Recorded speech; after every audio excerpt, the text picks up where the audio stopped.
We will now reconvene the public meeting. We are now out of executive session. So with that, the next items on the agenda were the county deeds. Are we gonna have Russ come back? Yeah, right, cause Russ is, okay, Russ yeah, is in at 10. you're right. I was thinking it was 11, but it was 10 to 11, so.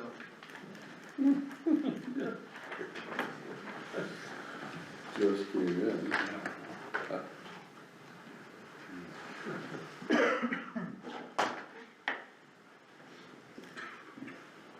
Russ, the floor is yours, so you can take the hot seat right away. Okay.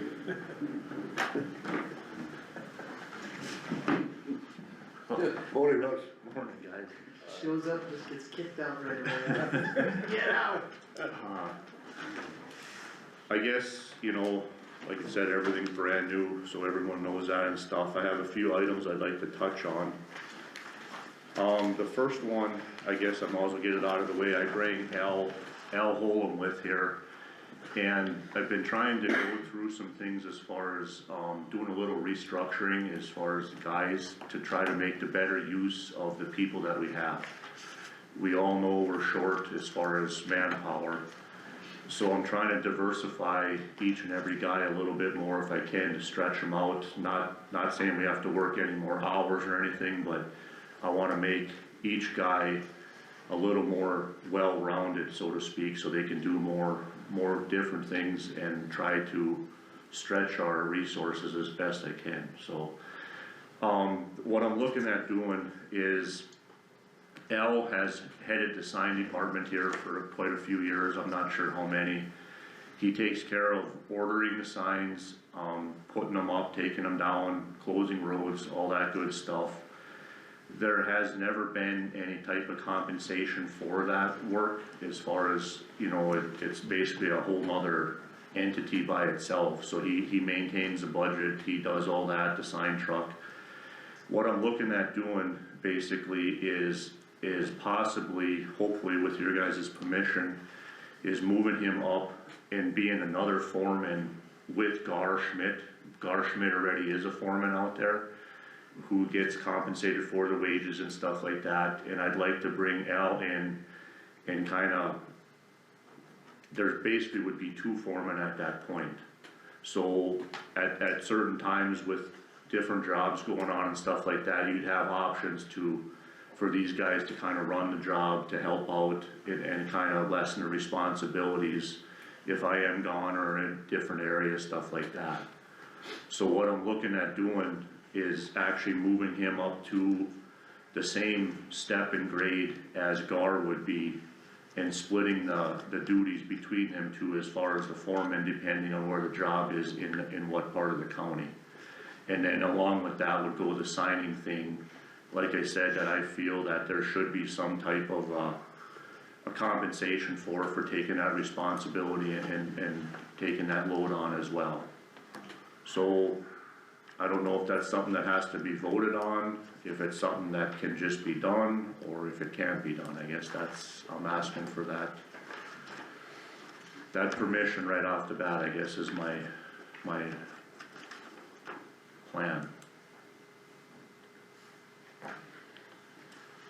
I don't know if there's necessarily any room in the budget for raises right at the moment. I mean, that's maybe something that can probably be discussed, but I mean, we kind of already finalized the budget, so that would be kind of, the reason why I say that too is just because it's kind of unpredictable with filling the Hague position yet, as far as what we're gonna be paying that person and what we were paying people before, so it might take a little more salary than you're expecting, or you might have an experienced guy that's getting paid a little bit more, so I would hesitate to get any raises until we have the department fully staffed, just so you know what the budget's even looking like. Okay. I'm not saying it's out of the question, but I think it maybe be a little preemptive to start maybe paying more than you already expected in a budget, with also knowing that we have to fill at least one position. So there's basically I'm not real familiar with the budget, I just received it here about a half an hour ago, to be honest with you. Mm-hmm. you know, basically, I'm not even sure what it comes out to yearly on a base wage, I'm not sure what it even adds up to be the difference. I believe Gar's at, 3481 now, is the paper I have here. Mhm. And Al's coming in at 3227. So it's a difference of, $2.50 roughly. $2, yeah.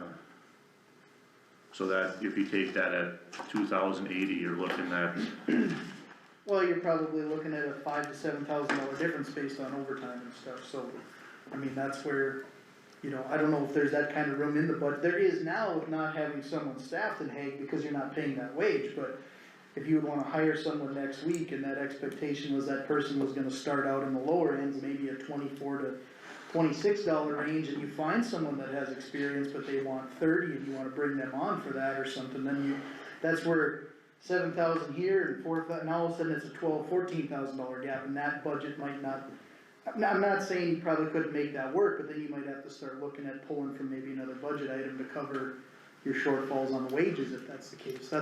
I would just, my recommendation would be to probably just enter that with caution, like, I don't think it's a bad idea, but it's probably not something you wanna do until you kind of at least nail down your other additional salary situation first.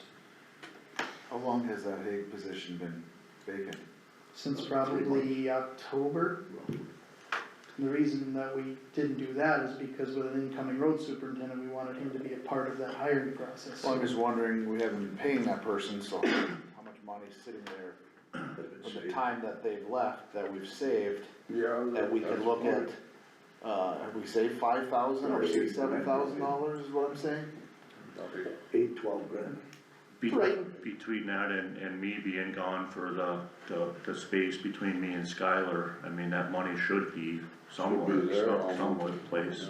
Right, but there could have already been a shortfall in that because we hired seasonal help and stuff too. I mean, that's where, like, this budget discussions are, you know, they kinda have to take a little bit of time, just because like now, I don't have anything hardly, I mean, we can go through and look at some of these numbers, and I'm sure there's money in the budget somewhere, you could probably find it, but when you're going through, we might have already been amending the appropriation for 24 because we had seasonal help and we hired contractors and we already might have earmarked the extra money for that. Like I said, I'm not saying yes or no, I'm saying that's a decision that probably takes a little more thought than just going through and doing it right away. You understand what I'm trying to say? Like, I'm not shooting it down, more so just the timing of it might need to just get worked on to make sure that we have everything sorted out and that the budget's been looked at appropriately, because a conversation we've always had before is doing raises outside of a budget cycle is just difficult, because if you're not anticipating it or expecting it, you just need to make sure that there's something there to cover it, and we're not spinning into a shortfall. I mean, if there's certain reasons you can, you know, you can probably figure it out, but that's just, it's just kind of the way it is, it's, you know. Okay, It's probably a discussion that can be probably followed up on once there's been a little more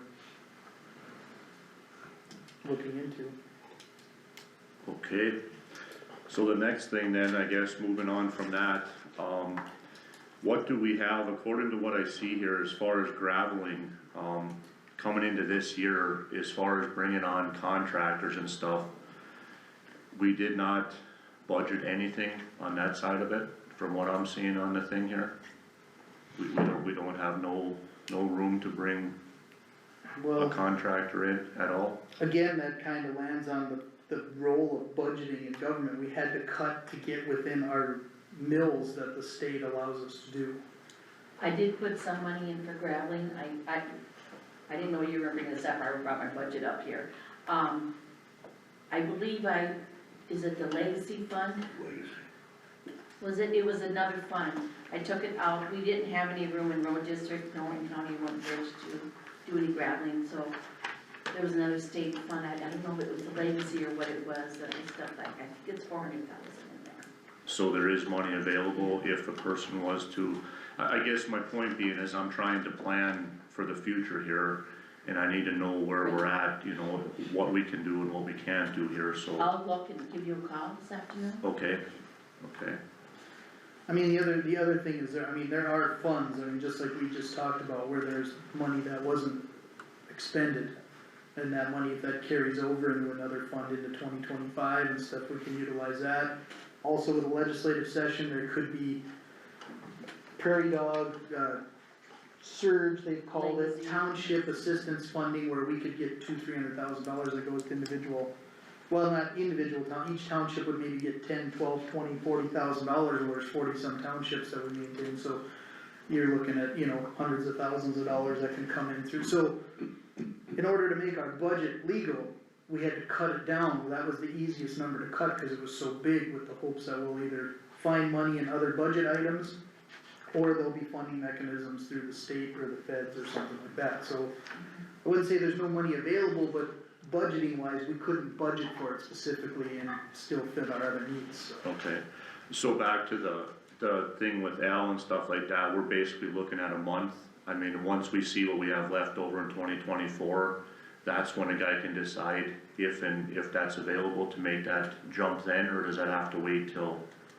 I think it could take some more time, just, it's kinda one of those things where nobody was probably really that prepared to look into it right now, so just to make a decision like that could be really reactive, cause there's times we make decisions in here, and then Marlis goes back and she's like, you shouldn't have done that, and so I think, now that you've raised the question, the proper role for us is to look into it, be like, yes, there's plenty of funds there where you could make a few moves like that if you wanted to, and then we go from there, rather than just going, yeah, I like Al, so we're gonna go with that, and then later you're like, ooh, maybe we should've waited, cause I bring up my primary reason too, is not knowing what it'll take to get someone into that other blade, you know what I mean? I think if you already knew that, that would make that decision a little easier too. Not saying you have to have that done, but I would maybe focus more on that specifically before trying to maybe alter the pay levels in the road department, that's. Okay, One other thing we have to look at too is this winter, so far it's been pretty good, we've saved quite a bit of money from what we could have with snow removal. If it stays like this for a while, we will probably have some extra money available. okay. And then, I'm probably jumping all over the place here, but I did get some applications from Marlis yesterday as far as for that position down there in Strasburg. I did look through them last night. I think there's possibly 2 candidates that would possibly work, or, considering, I guess. But is it possible we can open it up again and advertise? I don't think, did you redo it, Marlis, or is it active right now? No, we talked yesterday and you told me to wait till after. Okay, would that be okay with you guys if we open it up and see if anybody else puts in, or do we wanna go with what we have? That's, Yeah, no, I'd say open it up. yeah, Wide open. again, with the expectation though that we are in winter, so you'd wanna fill it as soon as you can though, so. Exactly. That's the only thing with the risk of reopening it, you're gonna extend it, What's so. the typical time frame you open up, 30 days or 14 days or? 2 to 3 weeks is like, I think it's the Couple weeks minimum, usually, usually, yeah. I was gonna say, cut that down 10 days or, Well, I'd say you'd have to, the only problem is sometimes if it's like in a weekly newspaper or something, but you get a short, you gotta do at least a couple weeks, so Yeah, I'd say if today is the 2nd, you'd I don't probably, get in this week anymore. right, so you'd probably have to post it till at least the week after Christmas probably, cause now you're looking at, First of the year, a right. week after Christmas. Well, I'm just saying, just because if you already look at, we're already at the 2nd, if Marlis wouldn't get it in next week's Christmas, you're not paper. gonna do anything No, anyway, so no, you might as well real just post it for the full. You get what I'm Maybe saying, 3 or right, 4 it's weeks, one of them I guess, deals where you're you're not gonna basically get gonna, anybody. probably gonna You're not have gonna to. do any interviews over Christmas or New Year's or. So where does that get advertised at? You should do with the Emmons County Record, and then we go on Facebook and on our website. And then the Association of Counties North do Dakota it, Association of Counties, I can Yeah. put it on there. some of them are free and then some of them we have to pay, so then. So then that stops Russ then from interviewing, correct? Well, if you're Until the gonna, closing date and making a confirmation of it. Yeah. So you push it out, you could get some real tough weather, and there you sit empty-handed, correct? Yes, but there's that chance too where you wait that extra 2 weeks for that right guy, and I mean, to me, that would be worth it, Yep. so. I don't disagree with it, I was just making sure that, the realization is that when you reopen it, you're taking that risk, but I would say So right when I now, just advertise it for 1 week, I can get it on Facebook. Should we Yeah. broaden do Campbell County, I mean, there's no Ashley problem Wishy getting it on papers? I mean, Facebook tonight. broaden it out a little bit more? I would agree, I mean, if there's any more options as far as getting it out there to more people, Where do you wanna put it on? Like Campbell County paper and maybe Ashley or Wishick over that way? well, even, I would imagine there's options through the Emmons County Records, since Probably there's to throw dozens in a of bunch, papers yeah. that related to, you know what I mean, like you could probably pay to, Yeah. you know, you could broaden your scope in those papers, you just have to pay for it, I mean, that's, Yeah, it's fine as long as we agree that you're gonna pay for it. I it's think fine. that's a good idea to broaden that.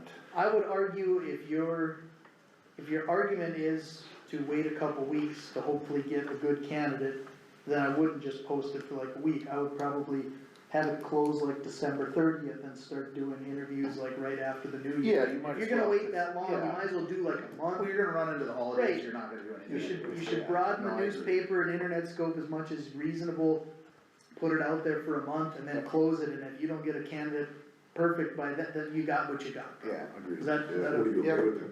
so do we do anything like with job service or anything like that? I mean, can if you want. if that's, I'm just, Mhm. the We've more, done do it we have- before, you know, we've done it before, but I don't think we've ever gotten any candidates out of it. Anyways, Facebook okay. is where we get it, a lot of it, because Crazy. you look at some of these Yeah. applications, how did you Hard hear about time the of job? doing it on Well, it's Facebook. Facebook. okay, Well, the truth is, a lot of citizens follow the Facebook page and they see we're looking for a blade operator, and they share it. and so Are you on the line? No, I'm not.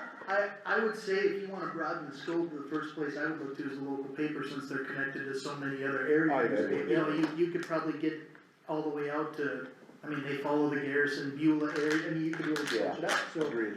That'd probably the easiest way, you could post it online nationally, the agreement is usually how much do you wanna spend and how far do we wanna go. Normally, we just stick local, if you wanna broaden it, we can, but. Yeah, I don't think we need to go There's gonna nationally, be- but I think no, but you know, 100 miles out The might not point be is bad. you're probably gonna have to spend a few $100, and that was always like, wow, we don't want, you know, you put it in the local stuff, you maybe spend it in one paper, and then you put it on the internet, and. You can put it through every. I think the citizens of Emmons County would appreciate us trying to find a qualified, Candidate. experienced blade operator, and it would be better for us and everybody else if we at least try. If it costs a little bit more to broaden it out, I say it's worth at least trying to. You can put it in every newspaper in North Dakota if you want to, I think it's like $700. Well, I don't know if we need to broaden it that far. Like I said, I think 100 miles out. A little too rich, and I was like, oh, calm down. I don't think you're gonna drag people from Williston down I here, know, and I don't think you're gonna drag people I from think- Dickinson Yeah. or Fargo. Yeah. Emmons Record, Wichita Star, Ashley Yeah. Tribune. Yeah. Well, that's what, my point was, is rather than trying to name the papers we're gonna do, I would just go to the paper Yeah, and see what they're yeah. offering, and Yeah. if they're offering 14 papers and it's mostly Perfect, the yeah. south central North Dakota, I would Agreed. probably advocate for that. And then if you know a specific one, Russ, like something that you know that would have a good, maybe that's another alternative too, but. you know, competing against the oil field and the mines and stuff is, I mean, there might be a guy that wants to get out and come to a quiet little place, you never know. Yeah. But for the most part, it's probably a waste of time. I think in that area, it's pretty tough competition up there, you know, I mean, they're there for a You left the reason. coal mine to come home and so did I, so. Yeah, I mean, it did, does happen. I guess. But it was home. He's got, Yeah, we I might be know, asking I'm the just guy. saying, like, to leave home you and only come really down need to here. find one, so, Yeah. I mean, No, you're right. I would say, I guess, in my opinion, and for the matter of doing it, is if Russ just wants to work with Marlis, I think the commission agrees, we're willing to broaden whatever scope you Yeah. think would be enough to find a candidate, is that a fair, do we wanna put a number on it, or do you wanna just use your best judgment, or what do you think? I think these two Usually can you're figure it out. You guys are Like- figure it out. Like I said, there is two guys here that I wouldn't mind interviewing, whether they're still, their applications are a little bit old already, but, you know, maybe they're still available, or maybe they found something by now too, I don't know, but I wouldn't mind, if we have a little bit of time and the weather holds out, I wouldn't mind getting it out there one more time at least, and if we get nothing, we can go with one of these and try to make it Yeah, work, if go that's for it. fine with you guys. You're the supervisor, you You're do the supervisor. You make the call. You gotta at least contact those guys and maybe either have them reapply or just tell them you have, you know what I mean, like, I would that we'd be Please reach setting up out in to 'em. interviews in the near future here, Right, so. or at least tell them like, hey, I got your resume, you know, or maybe they should just update it for the fairness of, you know, resubmitting for the process, and you just have a I- group that's up I to date. could, to make sure that they're even available Yeah. anymore would be. Yeah. I would yeah. reach out to them at least instead of just assuming they're in the pile, and just tell them what you're doing, Okay. and I would just, that way at least it's up to date with everybody there. I know before we talked about residency in the county, is that, what's the, deal on that? Within so many miles of the county, or? Well, is that for the superintendent or for all the Well, employees, we did, because yeah, we did talk about all of them, or having them close. I think that, in my opinion, that's pretty foolish, because that really does restrict you from, I mean, there's plenty of people that live in the neighboring counties, we've hired them before, Right. have some currently, I mean, to expect them to move, you'd probably more than likely lose the employee, that's where, Just so we know where we stand. That's what Well, we've got employees within the house here that are driving, like from Bismarck, do we not? well, we got employees from other states technically, cause Cody lives in South Dakota, I mean, he lives in only a couple, I mean, Yeah. he's Oh, closer to Lytton than some of our own staff that live in the state, but still technically, I mean, that's where I feel like if you're gonna broaden the scope in a newspaper and then demand that they move to Emmons County is gonna be pretty tough, it's just gonna be tough. So we know where we stand, that's all. Well, I don't know how you can, that would be really tough, that's all. You wanna make that demand, I think you can, or make it as a part of policy, but, No, I'm not making the Yeah. demand, I'm just saying. but I think the agreement now is, the expectation is probably the superintendent to live in the county, at least from the previous discussions, I think outside of that, as long as you can show up on time and take a work when you're qualified supposed to official, work. I'd take a qualified person regardless, I mean, Right, he's not gonna apply and drive 100 miles every day to go to work. no, and if he So- does, it's probably gonna be short term until they find a place or something, I mean, Yeah. you limit yourself, you got somebody who lives 2 miles inside of McIntosh County, Find us a good one, Ross, find yourself a good one. agreed. Okay, the next thing, is gonna be the bridge out there at Schwab's, and I know I talked to Aaron the other day a little bit. Also visited with Mike Ravenius from Wold. You know, there's a lot of different ideas and plans, and I think all of them are actually good. I think they're all, a solution to the problem. You know, the problem with what we came up with is, we talked about laying, the new bridge over the top of the old bridge. And Mike Ravenius had a very good thing where I was thinking, take the old structure completely out and get rid of it. And he said if we cut the metal, or take the metal out from the existing bridge, that could possibly weaken the embankments on both sides to where we're dealing with another Issue. 2-foot overlay, that's all we have, so our new ones are 36 feet, the old bridge is 32 feet, so we're dealing with a 4-foot difference to split 2 ways. So he was kinda talking about possibly, you know, liability reasons and stuff like that, you know, back to the culvert situation. And Aaron actually had a really good idea, which the more I think about it, the initial plan was to use like some 6-foot culverts that were taken out from the Kelch crossing out here just this summer. They were new, right? They were, You know, and they're in they've good been shape, handled 3 times, and they They're would work just perfectly for what's going in, out there. John said this morning that the county purchased some culverts from over by Napoleon. They did that work on highway this summer, and there were some culverts that the county purchased when they took them out, which I did not know about till here just about an hour ago. They would work also, they're actually a little bit smaller, like Aaron had mentioned, to where if a guy went with some 4 or 5 culverts or whatever we take side by side to get the adequate flow through there, and designed it as a low water crossing to where the water's still gonna run over it at certain times, but yet hopefully keep the culverts there by using enough riprap and some other stuff to hopefully keep them in place. I guess I'm looking, does anybody have any ideas? Does anybody have any recommendations? As far as doing the culvert thing right now, it's probably getting pretty hard to get out there and actually do a decent job of it anymore. So we do have plans of we started yesterday actually with the bridge, just to lay the bridge down and get them through the winter and stuff, so something has to happen, like, yesterday already with that bridge, I mean, it's bad. I'm just looking for any, just go ahead and do what we think is, Water crossings. So they do. I mean, we seen the Aren't you? last time Linton flooded and Emmons County flooded from aerial pictures where most of the water and the ice jams were, and there was always bridges.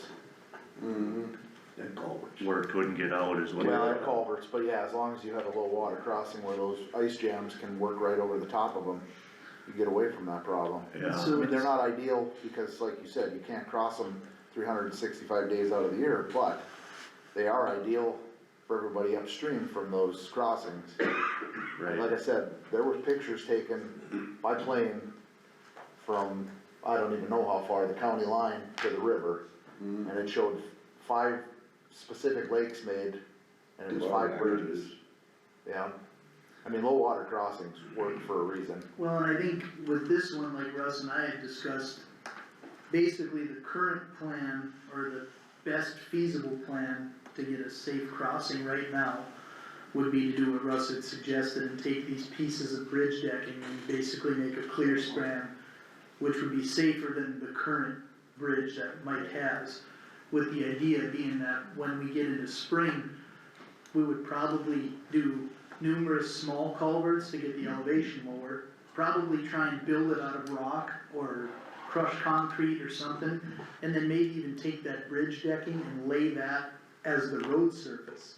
So you don't even have any gravel or dirt, so if it would wash over, if we anchor this bridge decking, you know, whether we do some kind of piling, posts, pillars, whatever, and we use that bridge decking on top of a rock structure with 5 4-foot culverts or whatever, and make a low water crossing, any ice situation or water would probably go over the top, and Yeah, we probably wouldn't even have to do anything or very little if we rip-wrapped it and built it out of rock concrete.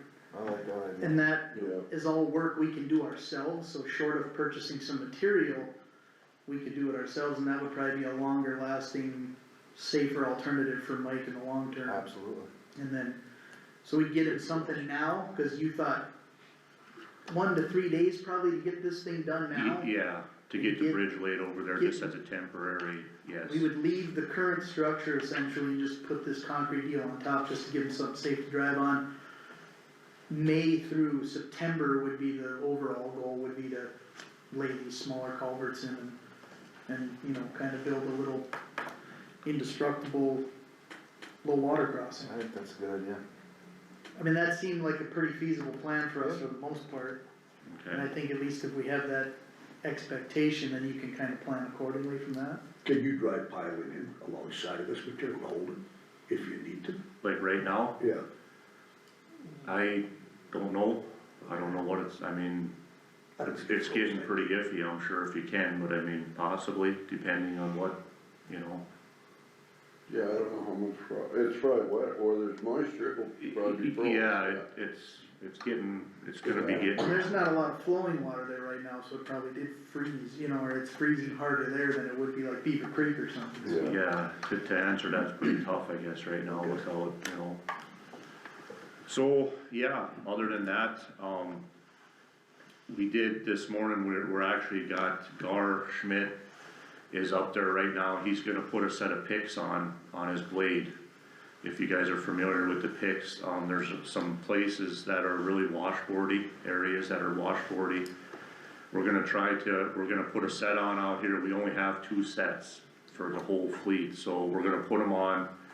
And the guys are gonna go out starting tomorrow morning, and we're gonna start hitting some of these intersections, some of these curves in the road that are trouble spots with the washboards and stuff like that.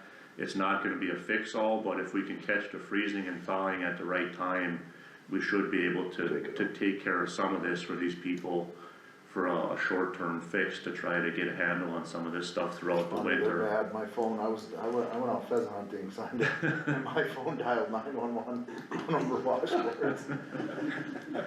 So. Yeah, there's some bad ones down there. I've never had that happen before. If you guys do have any, places that you want taken care of or something, let me know. And we'll try to get one of the machines down there and knock some of this stuff out if that works, you know, so. Yeah, I'd just start at Glencoe and go to Rice Lake. Yeah, or right, they're cooking. yeah. There's there's a lot of routes, but you know, the one thing we ran into too is we got that dang rain before it froze. There were a few spots that were pretty good the day before, and then between the rain and then it froze, they're not deep ruts, but you can tell where there were spots where it froze immediately, it's like, so even those spots could probably use some, I mean, they're all over, it's tough to. If you guys do have some, I mean, of course, the main roads are gonna be first, and then the secondary roads, some of them at this point of the year don't pay to even mess with them anymore, but the main roads, if you guys have some spots, let us know and we'll try to get the machine out there and at least Yeah, touch spots, you know, get some of these areas taken care of. Some of the intersections and stuff like that, so. Okay, I guess that's all unless you guys have anything.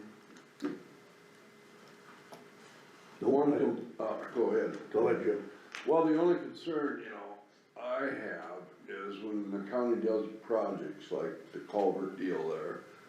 And just so you don't pull the guys off the blades, you know, that's always a problem. And you know, if you can, keep them guys going, you know, because that's an issue, you know. That, yeah, and like I said, I'm as new as you and James are as well here to try to figure all this out. I did have a plan in place until I came this morning and got these numbers, but my deal was, as far as that was, I was hoping that the gravel budget itself had some money in it what my plan was to get, our 2 trucks along and hire one contractor, maybe even 2. And what I was gonna do is have one of the foremen run out in front throughout the year here, and they would pick the spots to spot gravel. Of course, we can't gravel the whole road, that's just not even feasible. So we're gonna have to pick and choose our roads pretty precisely here. But what I was gonna do was give each blade operator the trucks for a week. And then the next week, the next blade operator, and it would rotate through.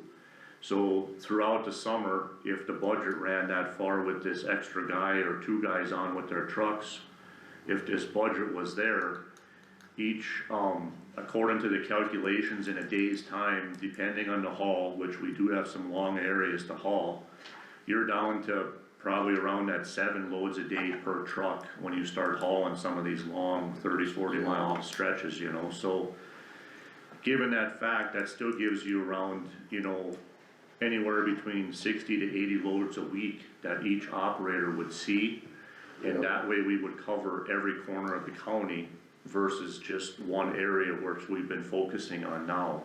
That's a good plan, though. So I was hoping to put that in place, but I don't know where we're gonna have to Well, I find think some what you money. have to do, Russ, is we've roughly been spending in the neighborhood of about $500,000 a year the last couple of years. Right, What I would do is I would try and put a plan together and get bids on that basis, On that money. with the likelihood that we're probably gonna be able to figure something out. I mean, that's we didn't just not budget it because we're not gonna gravel. We came to the conclusion we can't budget for it legally in our budget, but that doesn't mean that there won't be state, federal, or even other opportunities within our budget to be able to steal 40 grand from this budget, and, you know, decide that we're not gonna do this, so we can utilize that for gravel, and those decisions kinda come out throughout the year, so so when we use that number, what does that include? Does that include operators, gravel, does that include that's all the basically man? been what we pay the contractors, which was basically been an hourly rate per truck. Okay, so They were everything, charging us $150 an hour per truck, and they brought X amount of trucks, that bought us so many hours, and then depending on rain days, you know, it wasn't necessarily that it bought us 3 weeks, it bought us so many hours, sometimes that was. And I okay, know so, when Skylar had a deal going last year, it was kind of like a fit-in project for contractors, which works, you know that, sometimes you have a week or 2 in between projects. So they came for like a week or 10 days, and then that project got rained out or fell through, they stayed an extra couple days, well then they left for maybe a week or 2 or a month. Kinda came back, or they gave us 3 trucks instead of 6 for the whole month, but then there were times where they could give us more trucks, and if you have a plan and an expectation of what you think you can spend, at least you could sort of, you can always just tell them, hey, we didn't get the money, but I would go through the plan like you're gonna have the money with the anticipation that we're probably gonna be able to figure something out. Okay, That's the way I would go moving forward, so that way if we do find the money, now it's like, oh, great, now come up with a plan, well, it's gonna be too late, everybody's gonna be busy. Right. You know, I would have Right. something basically shovel ready with the anticipation that we can most likely even start something. We might not have all the money you expected, but we might have a half of it or a third of it, and we can at least so pare it down to something, you know what I mean? the sooner we can do that, the better. I mean, you know, the more you can lock this stuff in, or the sooner you can lock it in, the better. But basically what that does, like I said, it's gonna give all 8 blade operators, it's gonna give them gravel. It might not, it's not gonna be a complete fix, but if you can rotate through that 2 or 3 times through the summer with each operator, Yep, you're bringing in, you know, somewhere around that 150, 200 loads per operator per area. yeah. And That's a it lot of disperses it versus concentrating just one corner of the county, and then the rest of the county is like, we don't get nothing. Right. I think it would help give everybody a piece of the pie a little bit and try to, if we don't do something like that soon, we're gonna lose these roads to where we can't get them back anymore. I mean, we're getting close on some of them that are pretty bad shape, you know, Exactly. so that The would blade be, operators, they'll know, have a pretty good idea oh yeah, where the spots are. yeah, exactly, and some of these roads need a little work before the gravel can be laid, you know, so. Get the base. Yeah, exactly, but, and that might be, you know, bringing, hopefully we do have a spare blade, everything is new, it would be nice to get that blade out helping a little bit to reshape some of these roads that you're gonna be hitting with gravel, you know, but that's in a perfect world too, we know that, that doesn't always happen, so. But anyway, that would be the plan, is to get some of that, you know, like I said, if I can get a contractor lined up, that was kind of my plan here for the last couple months, to try to attack this. If I have the go-ahead to do that, you know, I can sure sit down and make some calls and stuff like that and try to get this going, if that's okay with you guys. Absolutely. Yeah, we did Yeah. plan. Absolutely. All right? I think that's it then. Welcome on board. Wish you the Yeah. best. Thank you. We're all kind of feel this new one. I put select interviewing committee underneath. Yep, oh yeah, one other thing, we gotta select the interviewing committee for the, pre-construction engineer, or no, for the, we already did that, it's for the construction engineering for the, bridge out by, Sangers and the Massel Pit and Larry Lyers. So we interviewed for the pre-construction, so an engineering firm designed the project, now we have to interview to hire an engineering firm to actually follow through with the project. Right, Mike? That's kind of the, so that's part of the federal guidelines of the federal funding, so. Okay. So you have a pre-construction design, and then you have a construction follow-through and approval, and so it could be 2 separate engineers working on the project, or it could be one, depending on your interview process.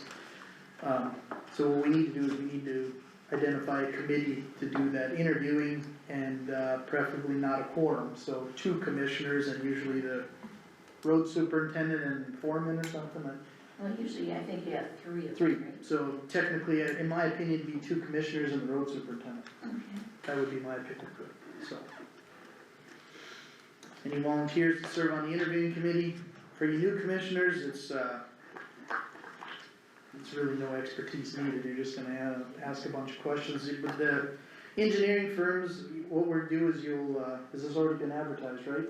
It's going in this week, I think. That's gotta advertise for X amount of time, Yeah. 3 weeks or so, there's a certain specific deadline.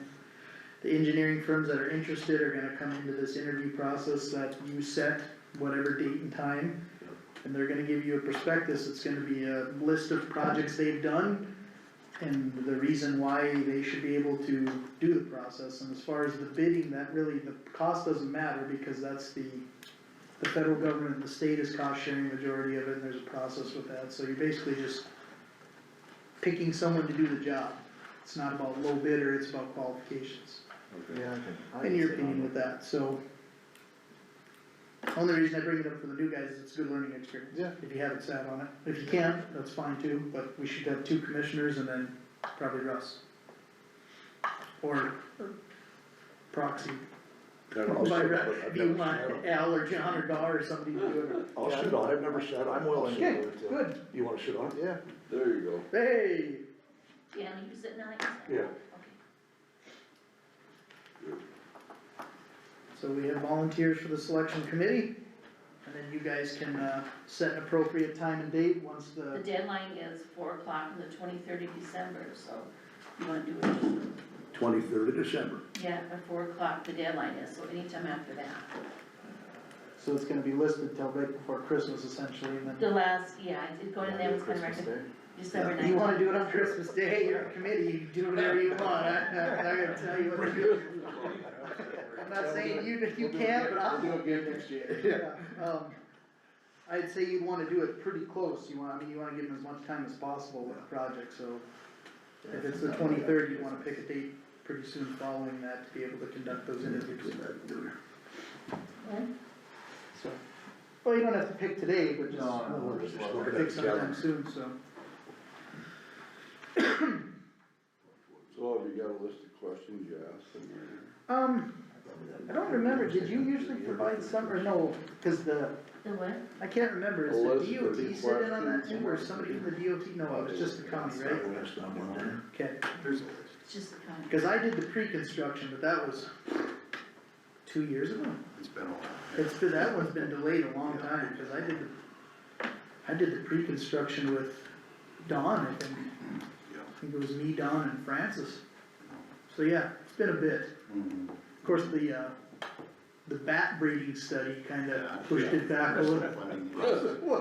We had to make sure we did the breeding bat survey and wait until like April to do Monday it. morning, but Oh, what, yeah, what next? 9 o'clock? Yeah, they started at 9, cause, I mean, from my experience, you had anywhere between 3 and 6 firms. I mean, you know, when you're gonna interview each one for half hour, 9 o'clock on the 30th. so plan on from like 9 to 1, 9 to 2, something like that. It's gonna take a big, I mean, unless you only get 1 or 2, but. You got a set of questions to ask, I'm sure. Yes, we'll get that. There is some, there's kind of a form, but But I'll ready for you. what usually happens is the first group comes in and hardly gets any questions, and you only answer the ones off the paper, and by the time the last guys come through, everybody's warmed up and you pepper them with everything, so. At least that was my experience, by the time you get used to, the guys going last get drilled pretty hard, but the first ones get done pretty easy, so. Just get one. Rebellious, you fight to be the first one. Yeah, everybody's nervous, nobody knows what to say, so you're like, when you built your and then by the end of it, you're like, so. Anyway, okay, so we have the committee design, Russ, that'll make sense to you? Yep. Okay, and, yeah, you guys can go forward and set a date and time that works for all of you and go from there. They said December 30th at 9. Works for me. Okay, Okay, thanks, Russ. thank you, Russ. Yep. John and Mike, we can take you guys a little early.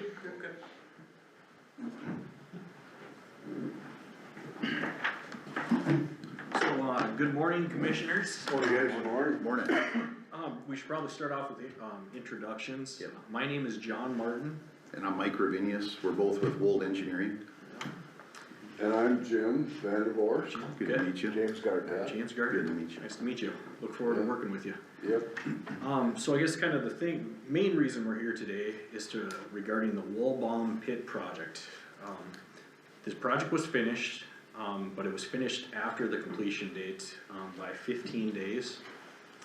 So Midwest, they submitted a letter showing the reasoning why they shouldn't be charged the LDs on the project, the 15 days.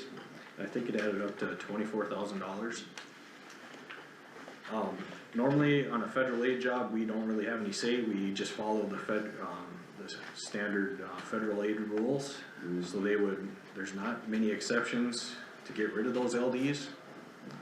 So, but this is county funding on this project, so it's kinda in your decision on whether we charge the LDs or not. So do we lose any money if we waive it? We as a city, Well, $24,000. 24 grand out of our fund. Yeah, Yeah. You don't lose it. They don't pay it. they don't pay They it. just don't pay. Exactly, and that, I know when, cause I met with Mike and Russ when I went and looked at those culverts on 88th that Russ did, kinda gave the final approval, and, just talking to Mike briefly about it, you know, the discussion for these liquidated damages, they're calling LDs, is cause they were past the deadline, is you kinda establish that deadline so the project gets done. Yep. The project was done, to my knowledge, done well. Looks The nice. locals are very happy, I know the Wobons and Tony Baumgartner, the folks that really wanted this project done. If they have complaints, I haven't heard them, so I'm assuming everything went well. Part of the lateness was having a difficult time getting the box or all of the Yeah. parts too, so it was kinda out of their control. But they completed it in a timely manner, it's not like the project sat open for 6 months and there was like a detour and that. I mean, if you take all those things into account, this was just a circumstance where the weather wasn't perfect along with not getting all the materials on time, but they still got it done in a timely manner, a quality job, the guys around are happy. And as a rural county, we wanna stay on good terms with good contractors, and I think they're a good contractor. I mean, everybody, Good job. by all terms, the only issue is that it went a little past the deadline that we set. I feel like in this situation, it's one of those where we could work with them. I'm not maybe suggesting we waive all of it, but whatever we decide, I think it's taken into consideration, it's a pretty good contractor who did a good job for us in a timely manner on a job that we wanted done. I heard nothing but good about it. Yeah. I think punishing them on a deadline that they went against it, but not for any of the reasons you set a deadline, you know? So, I'd Some say, things you can't beat. I'd say waiving most, if not all of it, would be a good move by us to stay good with a good contractor who did a good job for us, that just To make didn't it quite good. perfectly. Now, like they said, when it comes to the state and the feds, they're a little more rigid, they wanna stick to their lines. There is a little different, this was a county project with county funds, it's our discretion. I have no problem with basically waiving all of them, really, I feel like they did the job we wanted them to do, so, unless you have a recommendation, that would be different. Well, all I was gonna say is, you know, that date we picked, you know, in a typical year, we'd be froze out and done with construction, and that's kinda why we went with that date, you know, and this year was an exception, and they were able to, you know, work longer and able to get it done, so I mean, we could've picked the day they finished. Yep. But in a normal year, it wouldn't have worked out, so, yeah. It's, you know, they got it done this year, I think was the big point. They had seated pillows, everything. down, Everything's, right? everything's in place, Looks yeah. nice. I had pictures from Waver Center. Yep. I would go along with what you said on waiving it too. We're gonna, I'm sure, probably bring them back on projects. Well, you would certainly not wanna alienate them from wanting to bid here, cause they're like, man, them guys are some tough screws, man, you do a good job for them and they still stuck it to it, like, I don't think that's the relationship we wanna. But waiving it 100%, do we set a precedent for other? Contract. Well, I'm just Right. playing devil's advocate here, do you set a precedence that you know, you're gonna get other contractors possibly and they're gonna drag their feet, cause Emmons County waives it? Well, excuse me, the other two projects that we did, are there LDs on those also? The Sanger Lake project there is, but that's a federal aid project, and if you would waive the liquidated damages, the feds would not participate in that, whatever the funding, I can't remember, I think it was like $900 a day for that. Yeah. So you would be responsible for paying that $900, typically is how, I can't speak for them, but that's typically how they would view that. That's a different situation. Right, Yeah. and that's where I think if this was something where the feds or the state were drawing a hard line, we probably wouldn't wanna deviate from that. And I'm not against this, No, I'm just playing devil's advocate to throw that in your ear and. I agree with that, but I would argue it's case by case basis, and in this case, I think they checked every box except the deadline, in my opinion, that's probably a good enough reason to, if someone later would go, well, you did it for that, well, they did an excellent job, cause if there were 2 or 3 boxes here on top there where it's like, you know, you guys left that project open for a month when you, and Right. Yeah. I think that's a whole nother discussion with the deadline, you're totally right with the, you know, maybe, but I think this is probably just one instance where I think there's literally no complaint but the deadline, that I know of. That's a pretty good situation where we And can. Jim and I are coming in this blind, so you guys have seen the project, Yeah, you're right. involved in it, you know the whole deal, so that's why I just play devil's advocate. That wasn't one big culvert, that was piece culverts, correct? Yeah, it was a giant concrete box box. culvert. Kinda like what they did on Highway 3 by Napoleon here, Yep. right? Yep. Okay, yeah, which I watched that, I was working over there. Pretty I cool. guess to kind of even piggyback that comment, the experience that I've had, and probably you guys too, is it's getting increasingly difficult to get contractors to bid rural projects. So I think when you have an opportunity to stay in the good graces of somebody, it's this is an opportunity where we're not really out nothing waiving this. Right. I think to keep a contractor on the roster with us and maybe even be in their good graces, so they wanna bid projects knowing they're a good contractor, I think it's a good move for us, so. I would, entertain any motion anybody seems appropriate right now. If you wanna waive, make a I would motion to say waive I would- all, some, whatever is on the table.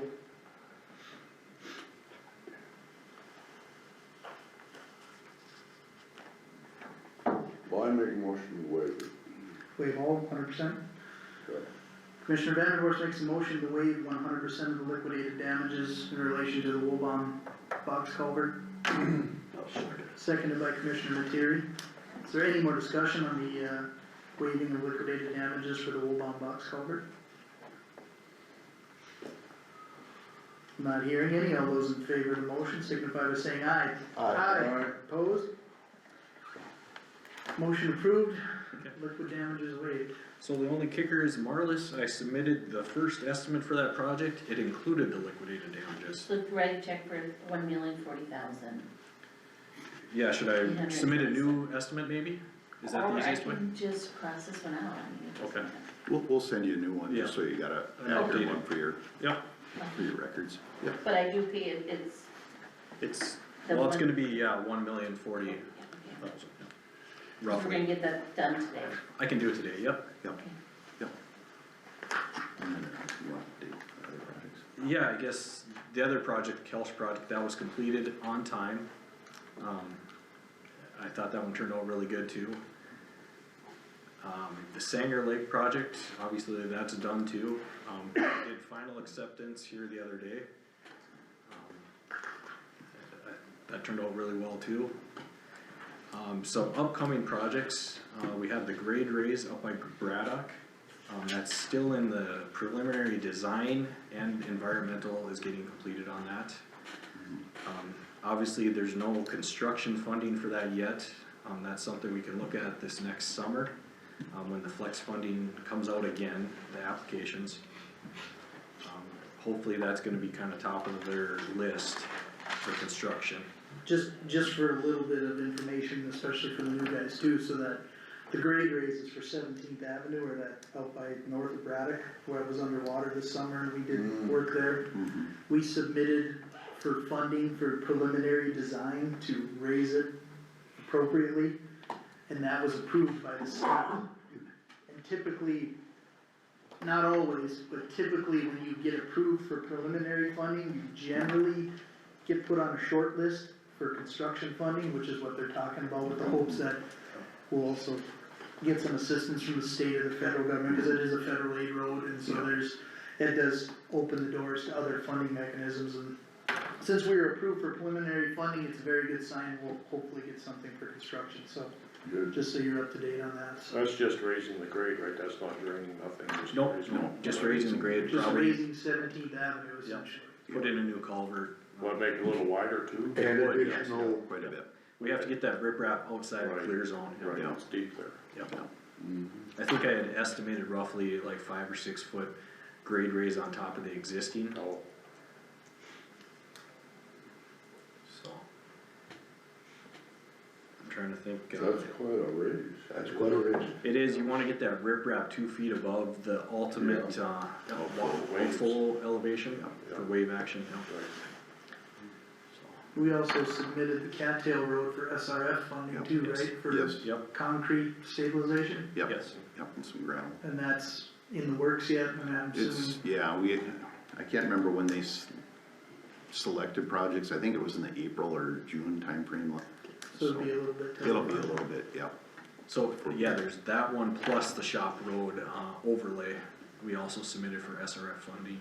Yeah, and that's the road going Well, off to of the- Highway to the- thirteen, to the off golf to course, to yeah. the county shop by the golf course and that here. That road needs an We overlay. submitted that for an overlay, cause that needs it, and then the cattail road where we did the concrete stabilization is literally, we've done it a couple times in the county where basically the road surface gets combined with concrete powder essentially, and then that's supposed to harden and kinda create a little more workable surface, so we submitted that for the, SRF funding, which is Yep. another mechanism through the state where they cost share projects, so we'll find out hopefully this spring if we're gonna get any.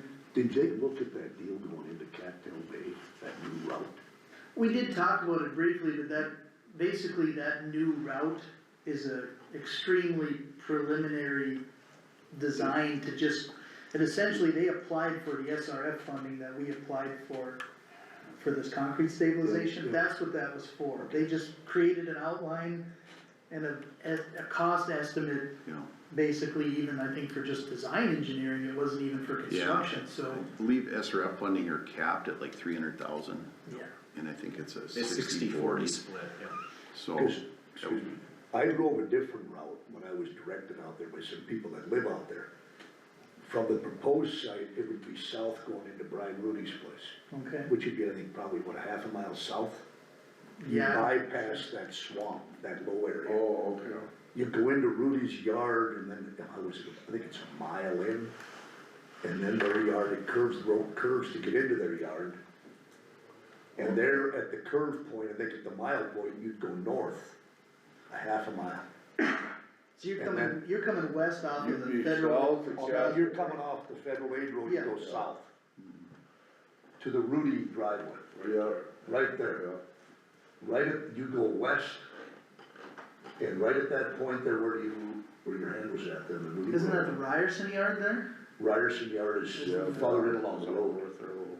You would go north up to the section line, and then you'd go straight west to the mailboxes going into the Cattail Bay. Yeah, you're not quite, cause the mailboxes are south of them warehouses and they're like right there. Yep, that's That's south. where the mailboxes yeah, are.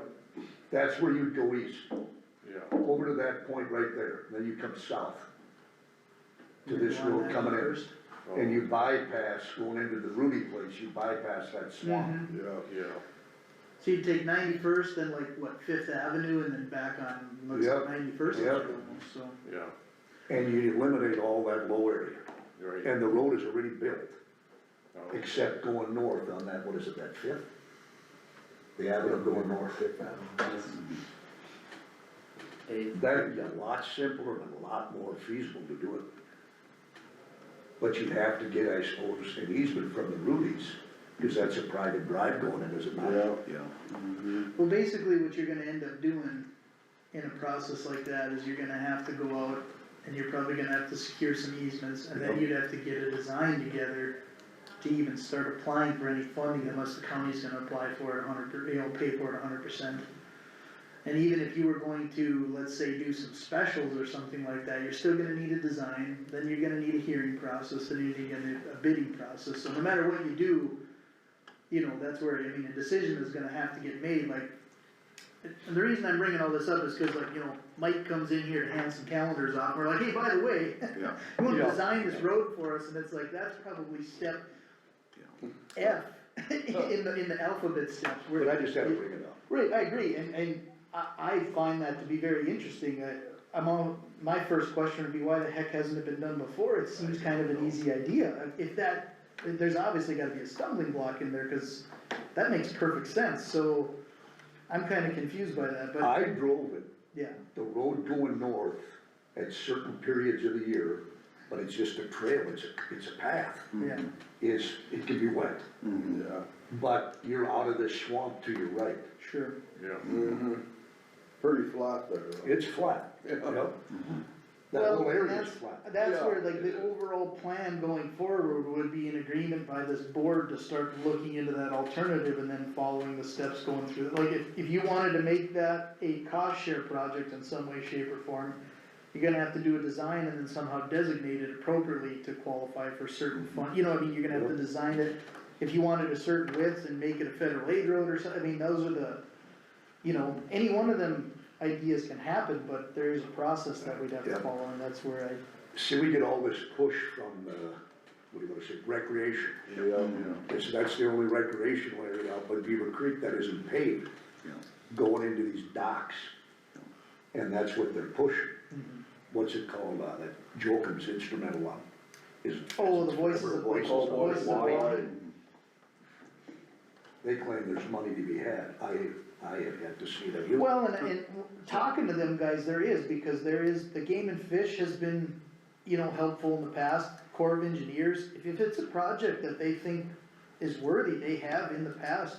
I mean, even the project we did going into Cattail from the mailboxes, we redid that piece Okay, going in, in 2018. okay. Corps of Engineers and Game and Fish helped, I don't know how much, but they did contribute to it. I mean, there's some cost sharing, so if maybe you get the state on board, the Game and Fish, Corps of Engineers, you can get some money together, but usually it takes some kind of a design, and that's the point. Okay. When I've been Yeah. asked about it, you still have to probably come with the upfront money to make a design. Once you have a design, you can start going to these entities and being like, hey, Here's what we got. this is what we got, this is a legit design, this is what it would take, this is an estimated cost.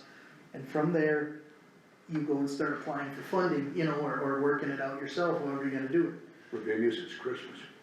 Yeah. it. So, And, that SRF funding is designated for recreation funding. right. That's why we applied for that. And sometimes, not always, but you can have multiple sources of, Yeah, you can yeah, apply for absolutely. SRF and something else, Yeah. and the Prairie Dog, and the Game and Fit, Yeah. you could fund a road project like that. See what Langler Bay was that funded, going in there, I never even knew that was paid going in there. Langler's Bay has been paved as long as I can remember, though, it's been quite a few years that they Has it? paved it. I didn't Since I've lived know here, that either. But that's just like the roads going into Kintyre and Braddock are county paved Right. roads, You know, those are county paved, there was the right board of commissioners with the right funding and it happened, And that's they all it changed takes, that's it. So, I'm in favor of any and all, that seems like a common sense road, it totally that's does. a common sense road right If you there.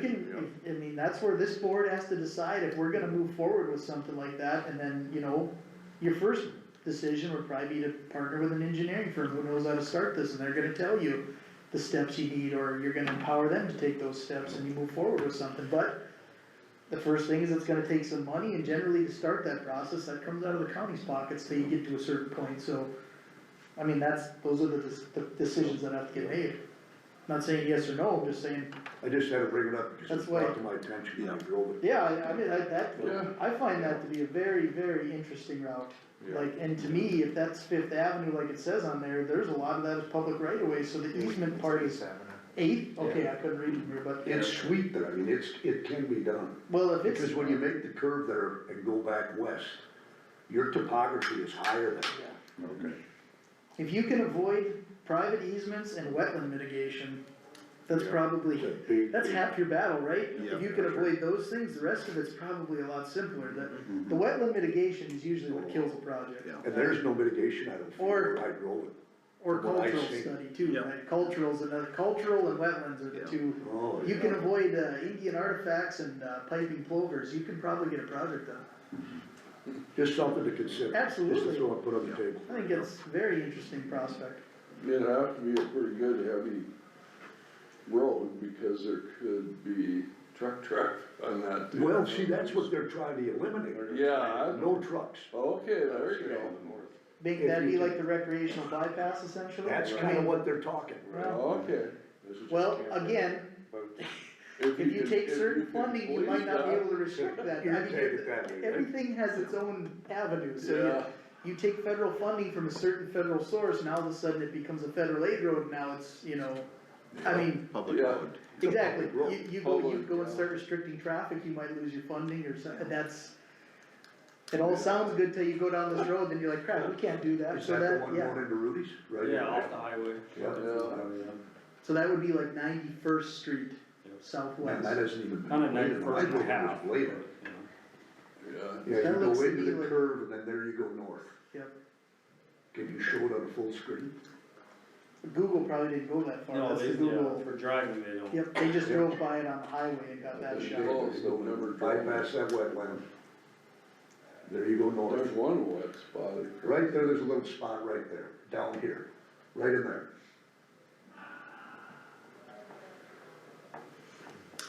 But it's nothing, it's no half mile, it's just that short stretch versus that whole area with that dam up in there.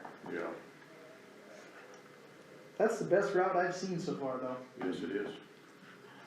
Yeah, it's not a long distance. No, it's not a long way in, Yeah. That takes just something food for thought, Yeah, cause we get all that heat from Cattail. That's a popular area if the road was. So in your spare time, Mike, when you're just There's wondering a lot what of to do, people maybe you that could camp out there that think Yeah. about the best way to get from Just 1804 thinking Cattail. about it, you know, to regrade that, you might, you know, and I don't know all the specifics, but the existing alignment, it might be cheaper to touch that up and pave it than to completely regrade. Rebuild it. Rebuild, you know, build a whole new road. So The that one was- going north is just a trail. Yeah, Step yeah, to the it's- north is just a trail. But the main, you know, the road they're using now, it might be cheaper to, you know, Touch up. yeah, and bring that up and overlay that, or well, put up. that may not even be on the section line. That isn't on the section line going into Rudy, I It is believe. on Rudy's, that's the quarter line, yeah. That's a quarter line. So there's Well, now again, probably no right of way there, You'd have to get there an could be easement. though, I mean, Yeah. because there are Unless some of there's them we found where yeah. They had a right they of way. created easement there because they knew they couldn't go through the slough, that's where you go back and Yeah. record Oh, our yeah, deeds. yeah. There could be an easement for a half mile there or Yeah. something, so there's some possibilities, it's gonna take a little more research, but Yeah. interesting.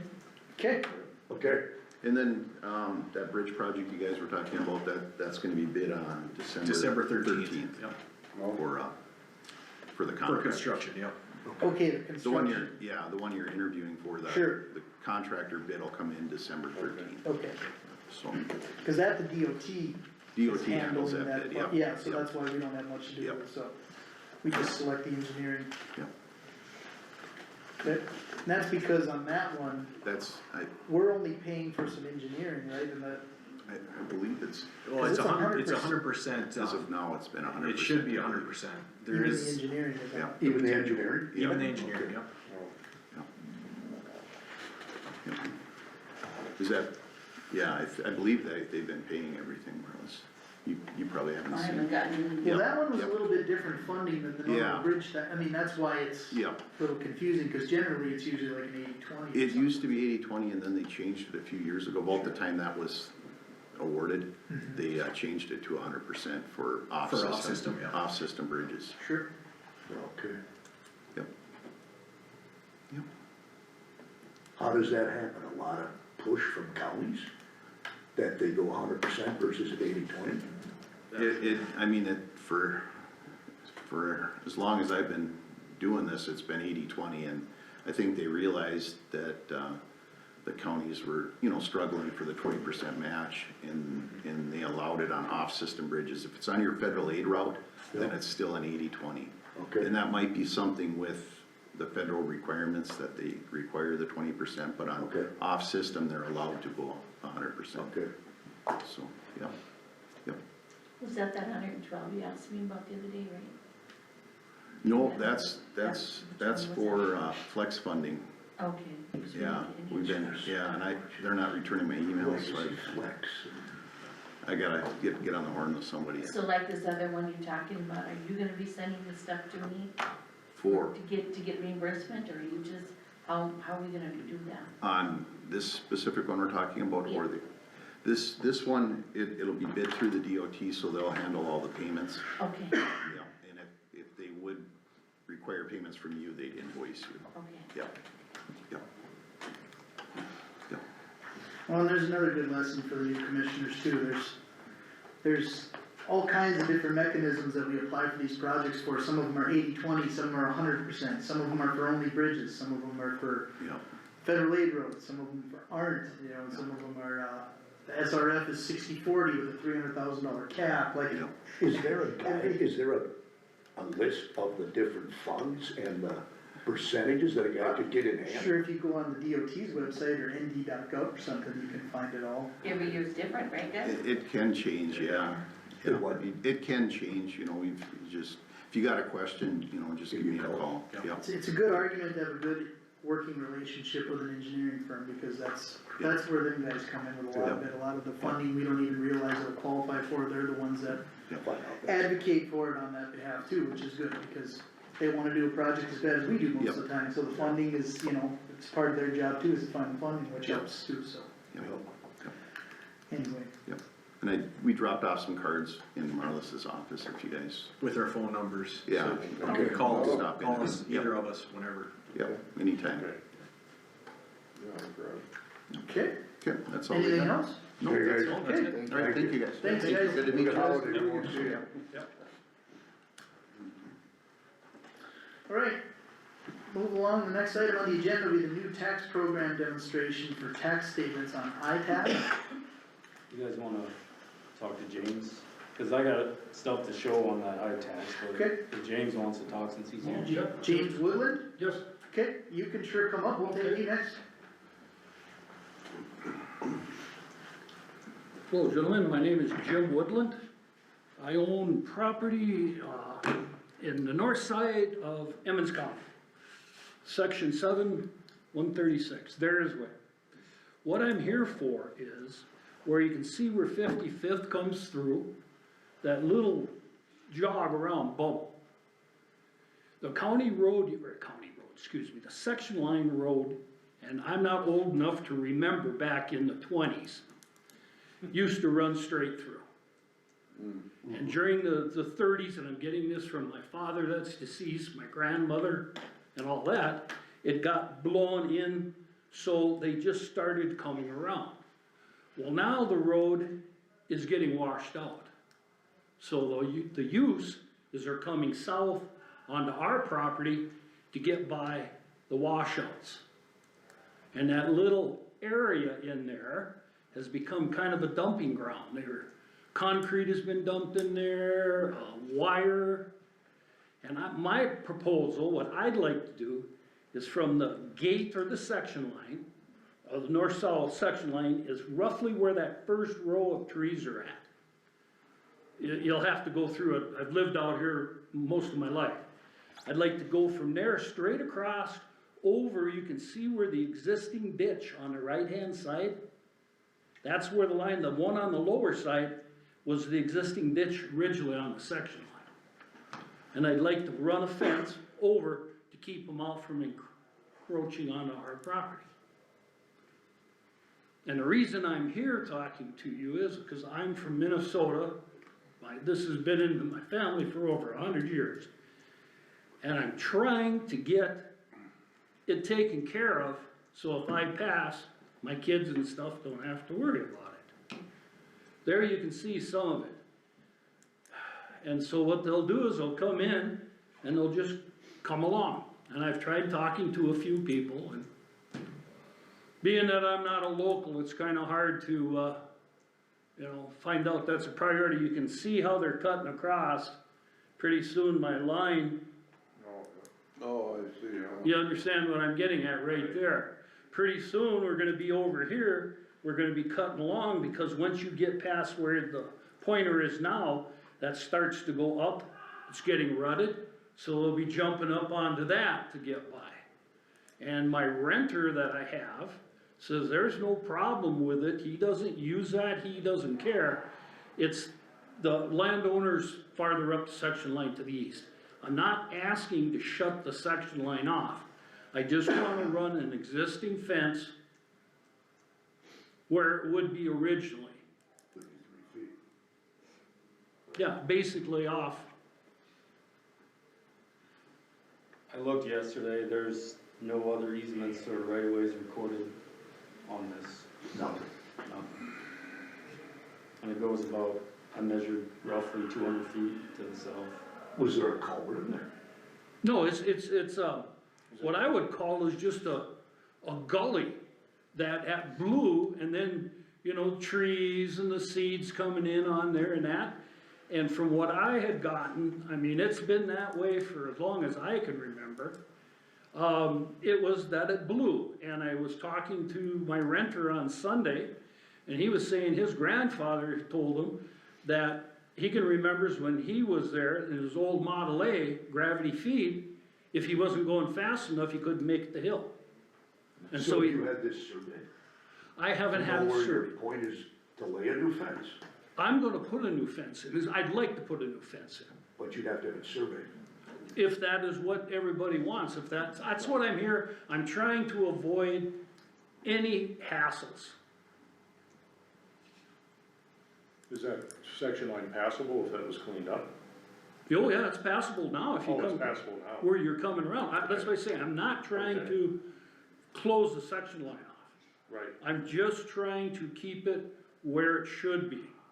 I mean, you go through there, it would have to be cleaned up. That's the biggest problem where it comes in, before it goes down to the dip to hook in.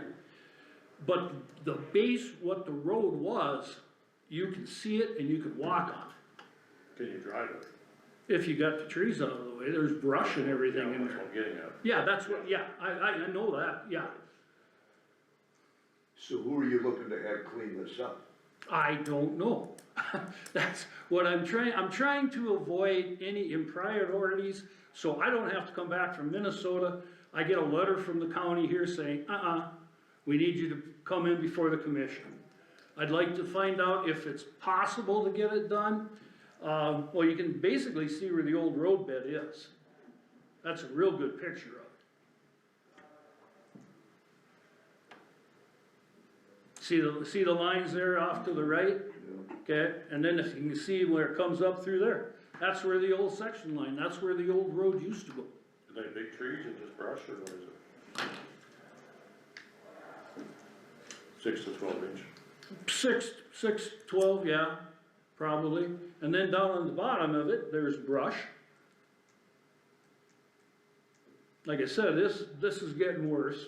It's sandy in it, It is sandy. Looks real sad. And that's why during the 20s or 30s, that's when it blew. Yep. And so, I mean, back then, hey, Joe, yeah, that's fine, or, the Albrox up top, I mean, everybody kinda, It's like out there by the airport, that piece to these, that blue and all them blowholes. yeah, cause if you continue on this, you won't be on there, but if you take this section line up another mile and a half, it turns into a roller coaster. And there is no more to blow, you're down to the bedrock on it. Looks like across the creek there. Yeah, That's some rugged dirt out there, isn't it? Yes, it is. you get down to where the moisture doesn't go in anymore and it's like concrete. I'm gonna be real honest with you.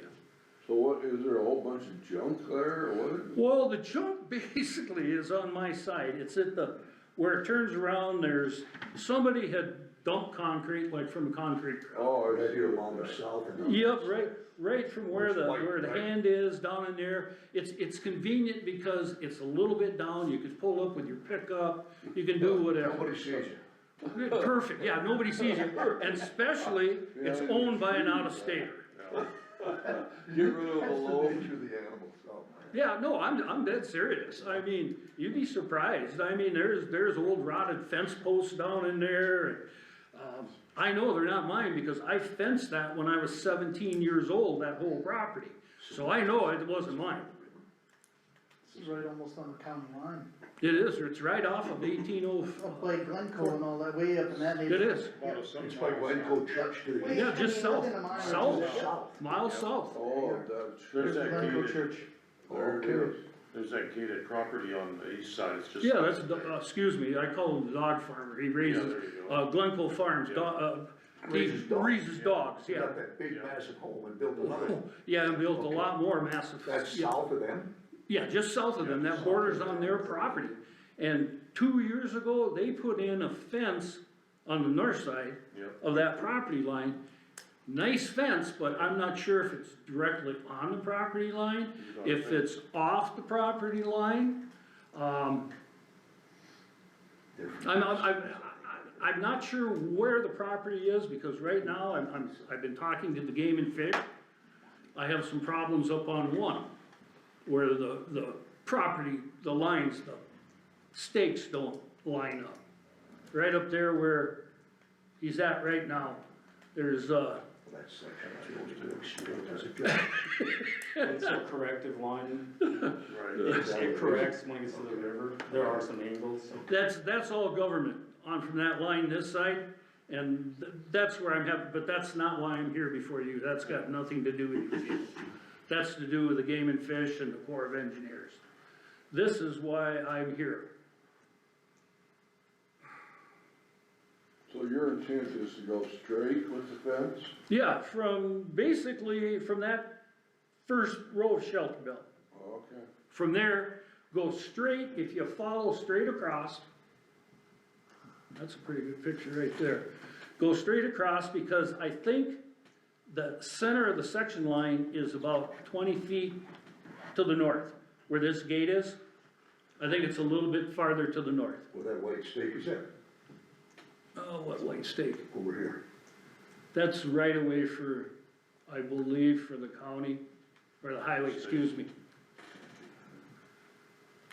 See, right on the lower side right there, okay, on the other side of the highway, from where he's at right now, that is where you access the Game and Fish Department property. Okay. That's what they're using as their section line to get into the property. If it's correct, I don't know. I haven't found a stake of theirs. So if we use that as assumption on there, that I'm gonna come across from right there and straight across, following the old bed if possible. That section line is crooked, it's about 3 or 4 degrees Yeah, off. that's what it looks like. Because when they get to the river, they correct, so they meet up with the other surveyors. Oh, the east-west one is off? Piece down by West. No, Yeah. this is an angle, this isn't, Both places. I've always thought that because it should be up, yeah. yeah. 'Cause It's actually- Pisses me off every time the guy it's a real bad situation to try to straighten it out. That's why I wanted to come down and make sure before I got real brave and cost me a lot of money. The next quarter isn't straight either way. And that's how they surveyed, because this was old Fort Rice boundary, Oh. and they did that before they surveyed our county. So when they started surveying from the east, they worked their way this way, and they started doing these correction lines so they meet up with the prior survey. So that's why you get angles and odd shaped Mm-hmm. lots, apartment lots, so. Yeah, correction line. Deal.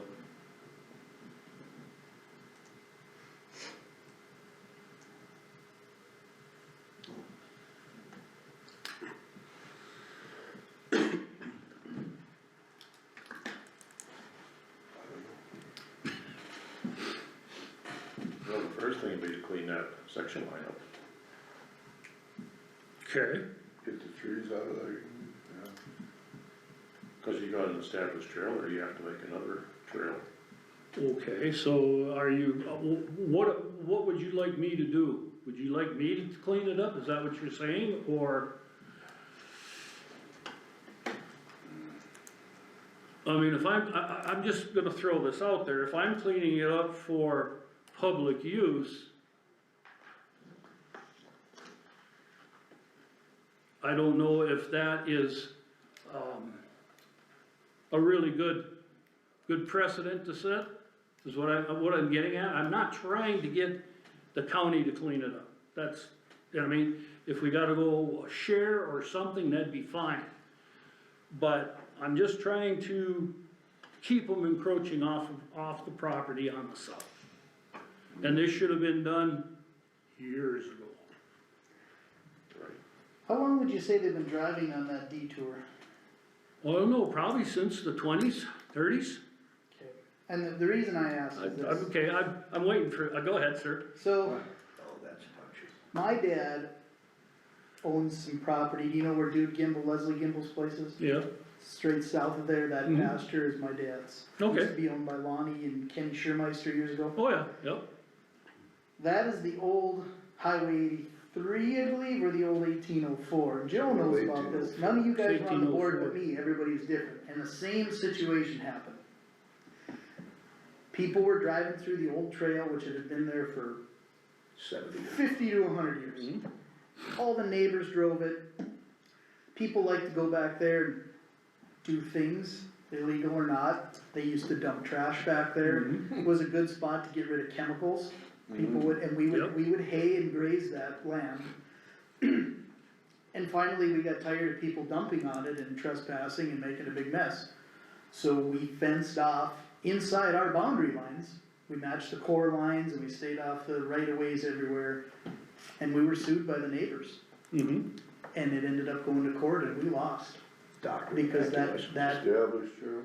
Doctor. so, and I say that, not saying this is the same situation, not saying anything plus or minus. I personally, I completely sympathize with you. Mm-hmm.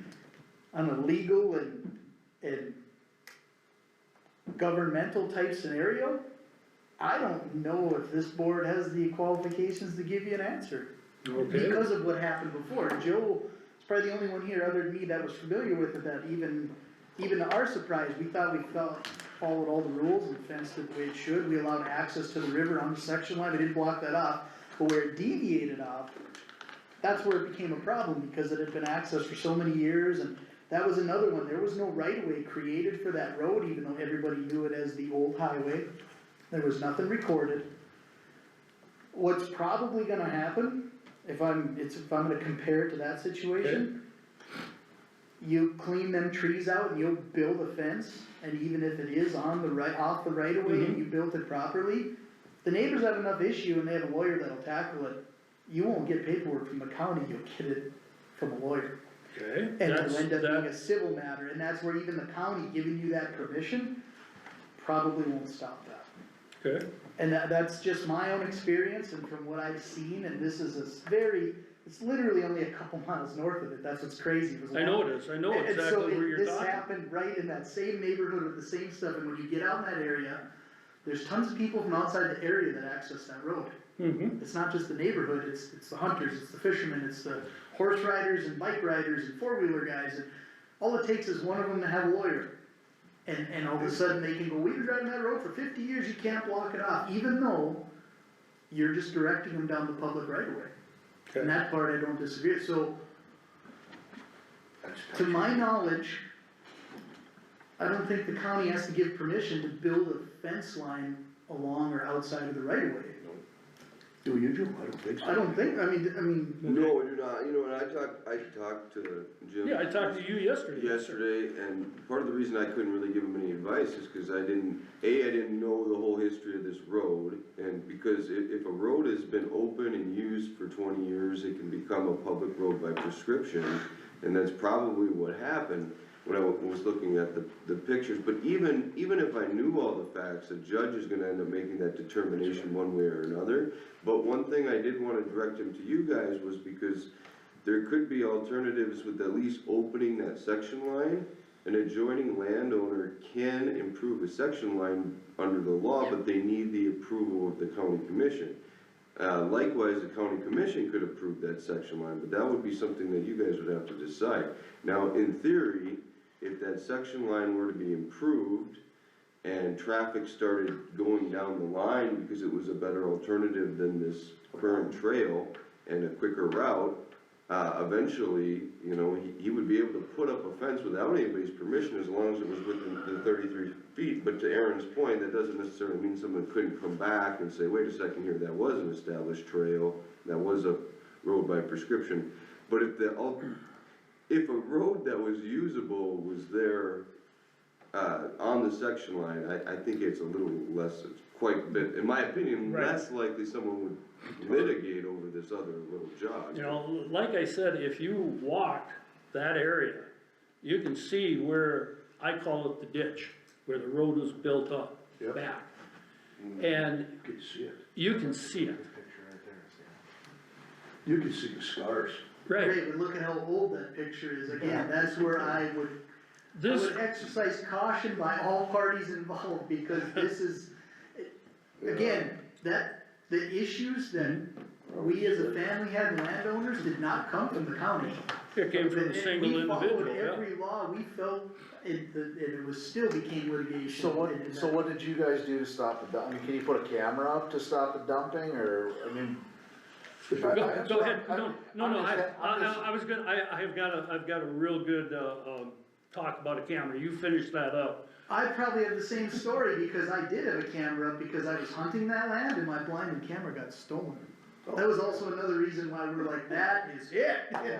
But then all we did was create more problems, I should've just bought another camera, but, Cause what your intention Right, is try to it's- keep people from getting back to dumping garbage. No, my intention is to keep them off our property. Okay, I don't care, you can take that, if you took that, well, I haven't done it since I was in high school, but you could get that all the way over to Highway 83.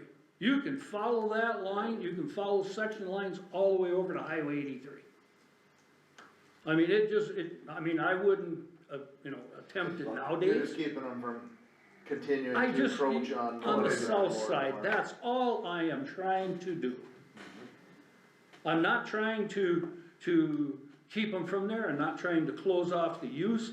I'm not trying to, the farmers, they hay the land up on there.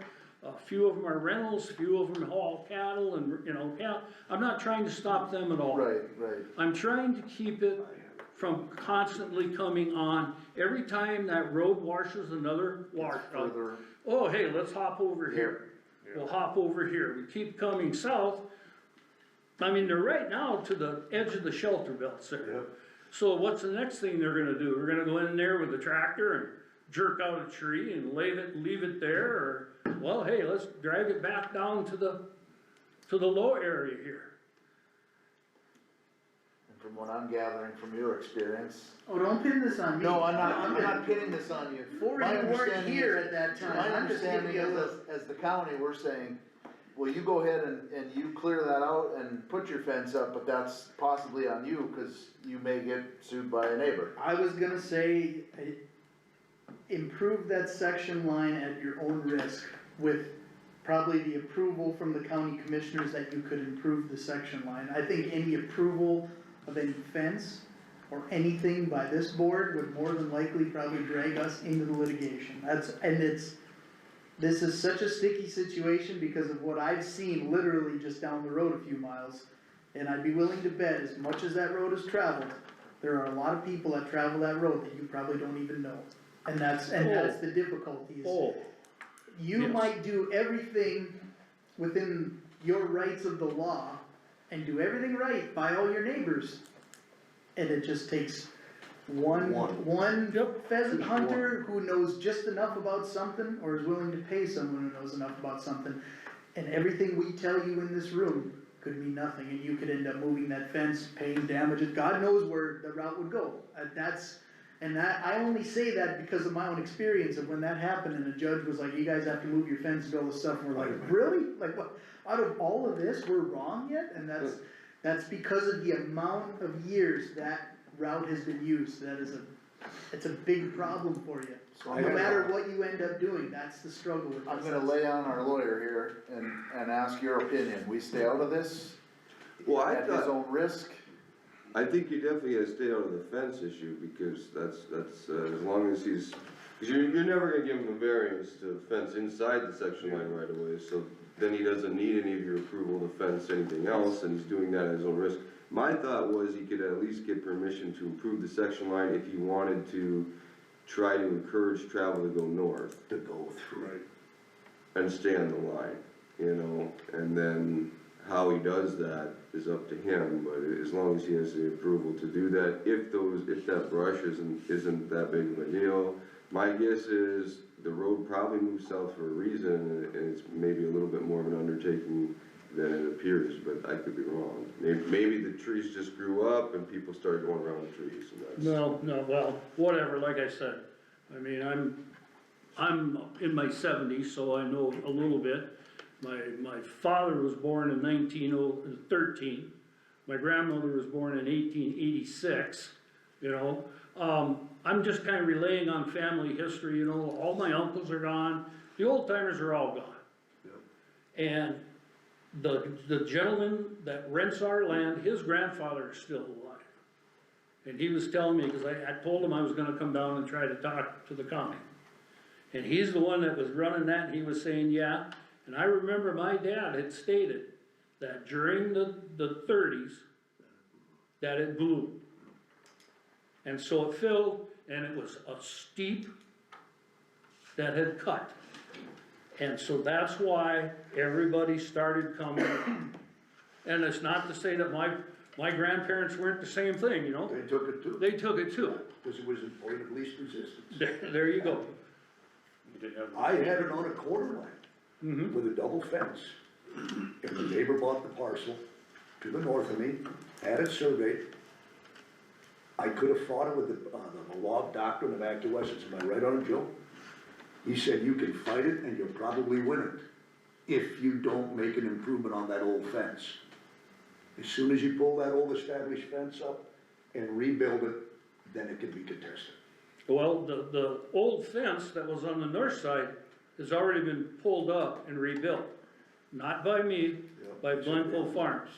Yep. So now, where does that leave me? I mean, if you think that, you know, if you're not gonna give me the approval to, you know, put the fence in, that's fine. I'm not that stupid that I'm gonna spend my money foolishly. So I'll just leave it. But I am not happy where I'm allowing public access to keep encroaching all the time farther south. And dumping material, scrap. Yeah, I mean, there's gotta be 3 or 4 yards of concrete was dumped in that area. So it was when somebody was building something around out there, they had too much of a load in their truck, and they didn't wanna pay the $40 or $60. Hey, we'll just take it over here, dump it over there. That's the other thing, you know? Well, I don't think anybody's got a problem with you building a fence on your land. The Well, problem is- again, like I said, I don't think we don't even have to give authority to that, Right. as long as it's outside of the right of way. The big issue is gonna be the improvement of the section line. So they can drive. Because if he goes and cuts trees down there, even though it's on his land, it's also in the county right of way, so he would need approval from the county board to be able to basically clear the trees, clear the right of way and allow access again. And I don't think anybody on this board's got an issue with allowing the improvement of that. Again, that's where the conversation comes in of doing it at your own risk, of the fact that if people don't travel it, or, you know, or if they do start traveling it, you fence it off, you probably won't have a problem from the county, you'll have it from a neighbor. And that's more the cautionary tale, not saying you can fence wherever you want, as long as you're outside the county right away, we don't have any issue with it, it's just who you're gonna have an Alright, issue so with it.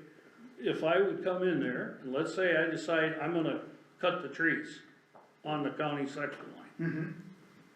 Now, do I open myself up if I just cut the trees off? I mean, I'm not talking removing stumps, I'm talking just cut them off, ground level, maybe an inch high. Am I gonna be, because I've removed county property? Well, no, we'd give you approval for that if we. Okay, that's what I'm trying to find If you out. wanna improve Approval that, go how far is the question, you know, are you gonna make them remove the stumps, are we gonna, you know, help remove the stumps, or, you know, well, those are are the you kinds, going that's the to improve it discussion enough you're that gonna people have. are gonna start driving down it if you don't remove the Right. stumps? I mean, Could they be pushed out with a payload? Oh, yeah. Easily. You could come in there and you could start at the top and you could slope that, and you could probably slope enough that you could get almost down to the flat area. You know, you're coming from maybe a 14-foot drop, you could probably stretch that out so you'd have a 3-foot drop. And push it all down. There's that much material glue in there. That's a hell of a hill there, excuse my language, but that's a heck of a hill there. Well, That everything was moldboard plowed, they never had a crop for years. For the sake of, It hasn't been maintained either, the county hasn't maintained it for, I'll bet you 70 years. well, I would say this is one of the cases where it's public right of way, but it's not a part of the public road system, it's just access has been allowed there, so. Over time, as the road got rougher, people started deviating off it, an established trail got made, and people just started following it, so. Now, But- like I said, you can see Right, but the route that it's coming now. for the sake of time, I think the proper role of this is probably to table it. And a little more research is probably gonna have to get done. Was there a Probably check homestead it out. back in there? Going east, Oh, and how far back if there oh, 1, 2, 3, 3.5 miles back. There was a farm that traveled that to get into it. Yeah, I believe that was Alba's old place, Okay. Harley Alba's old place. You gotta keep going, gotta keep going. It's on the backside of Beacon Hill, Potato Hill. I don't know if you ever heard of it. There's Beacon Hill right there. You go to the east, right, So that Beacon Hill, that was Beacon Hill over here. Somewhere right up in there. There's nothing up there anymore that I know of, that I'm aware of. That's Beacon Hill right there, or Potato Hill, what it's called. And the reason it's got that name had the beacon for the airport. Oh, okay. And it was Beacon Hill. They had the beacon there, still the metal legs are up on the top of it. Good.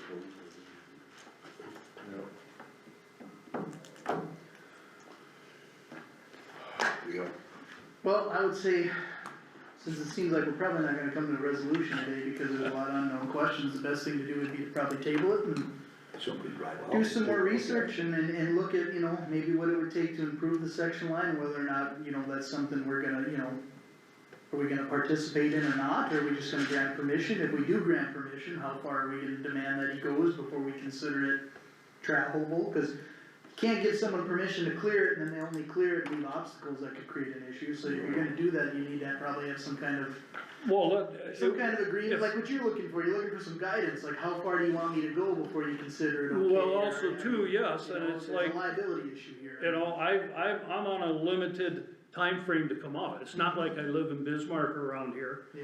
You know, I come out about 3-4 times a year, and I try to get as much Done when you're here. done while I'm here. And luckily, I came down yesterday to find out that you guys were in session today.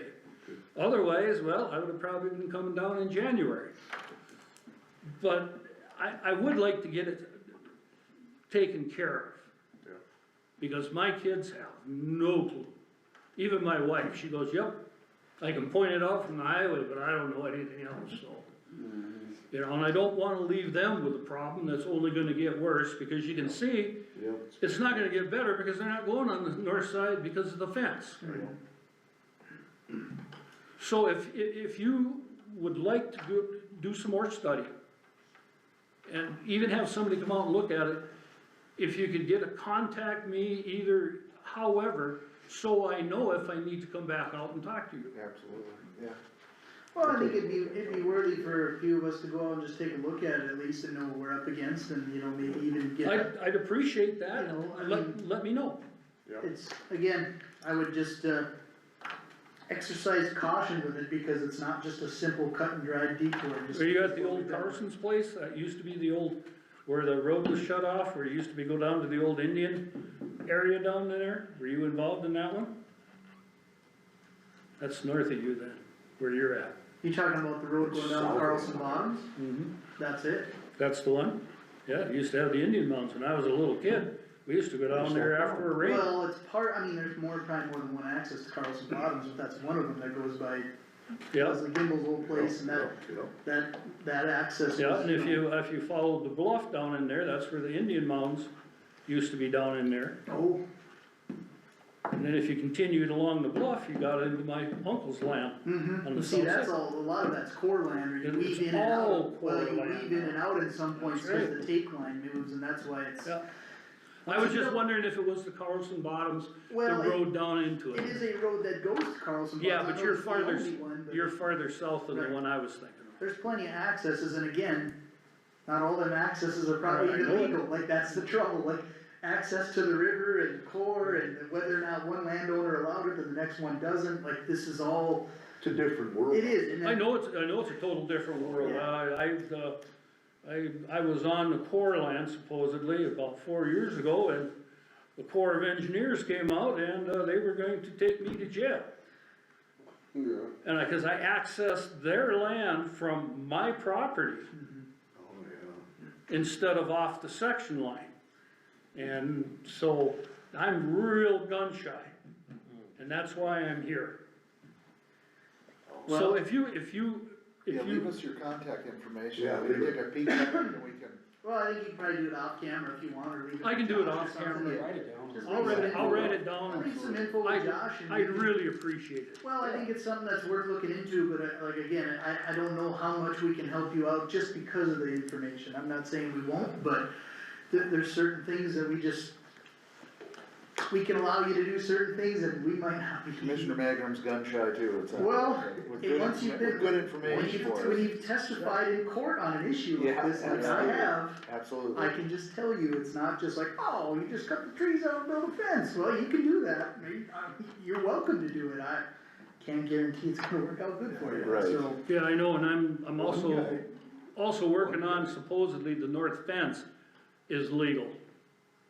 You know what I mean? I'm not even sure that's exactly where it needs to be. Probably was never surveyed. That's what I'm getting at, because, where that, like I said, that's first shelter belt, closest to the highway, that's actually the section line between 1 and 7 and 12. It's off. Okay, yeah. That's 1804 they built. Yep, that's 1804. They just carved it, yeah, right. They didn't follow the section lines anymore. No, because my dad had something to do that when they paved that over. If they were gonna do it, they would've gone around the cemetery, the Sloan Cemetery. They'd have gone to the east, and they'd have come around, and they would've taken out all the trees where the Glencoe Farms is. All those trees out. And my dad was a nut for trees, that's why we got all these. And he told them he would, allow them to come off on our property instead of the section line. So I have no idea where that's at. Sure. Well, for the sake of time, guys, I think we're gonna have to Thank move you. on. Thank you for your Thank time, you, Jim. and yeah, we'll, check it We'll out check it and out. keep in touch with you and see if there's a proper course of action here, so. Alright, with the next item on the agenda was the, new tax program. If you have that ready to go, Josh. Then after that, we gotta get back to those deeds. I think we'll just work through lunch since we're getting close to We'll that. get close. Everybody's fine with that? I'm Okay. good, you guys good? Sounds good to me. He told us. Yep. Give them shit. Yep. Nice. Thank you, gentlemen. Thank you. Thank you. Okay, so currently they're printing tax statements, right? The thing is, this year there will not be those pie charts on the tax statement, cause that's been on the past. So what I've always done is I did this pie chart in Excel, Yeah. and I sent it out as a tax insert. And what this pie chart, consisted of was the total taxes that are levied, so there's $8 million of taxes being levied. Out of those $8 million, what percent went to the county general, what percent went to the fire, what percent went to the roads, and, the taxes and a whole that were levied. With this new tax program now, we can do pie charts by parcel. Oh, yeah. So, which is good, because now, on one parcel that the pie charts always said, well, 16% of your $2,000 you paid on this parcel went to roads. Well, now it's gonna be actual. Every parcel's gonna have where your tax dollars are going on that parcel. So we're not gonna be putting that pie chart as a tax insert anymore. So, I put on the tax statements, I said, where are your tax dollars going? And it's got the website where you can go on. And, all you have to do is enter your parcel number, even your last name, and it'll bring it up, and there's a place to click pie charts, and it'll show you where your tax dollars are going. I'll show, there's a couple ways you can do it. We got it on the internet, effective yesterday, also the address. So on emmonsnd.com, our website, if you click on property tax, that top link here, click here to view iTax and search tax information. So all you have to do is from your tax statement, you can type in your tax ID, your parcel number, or, I search mine, or search by your name, it's last name first, so, and then search it. So you get information like your taxable value, your market value and taxable value of your property. If you click detail on that, it'll show you the past 3 years of what that value was. But here's that pie chart where it says view pie charts. Cause this right below it is actually the taxes up, this is my statement, so that's what I'm gonna have to owe, but if I click view pie charts, This is just for my parcel now, so here's my total of what I owe. And the percent of where it's going. But if you scroll down, it breaks it down even more, so this is city, so that portion of city, which was right here, that $342. Now it breaks it down to where exactly that 342 is going. Okay. So then there's gonna be a county one, yep, county's right here. So if you wanna see where, how much is going to road and bridge, that part of my county money is gonna go there. And then it just keeps breaking down every portion of your taxes. Yeah, And then the it's far- so much better than it was. Yeah, if you go to the far end, the last one, this is the very detailed one. This is the total that I pay and the exact amount that's going where.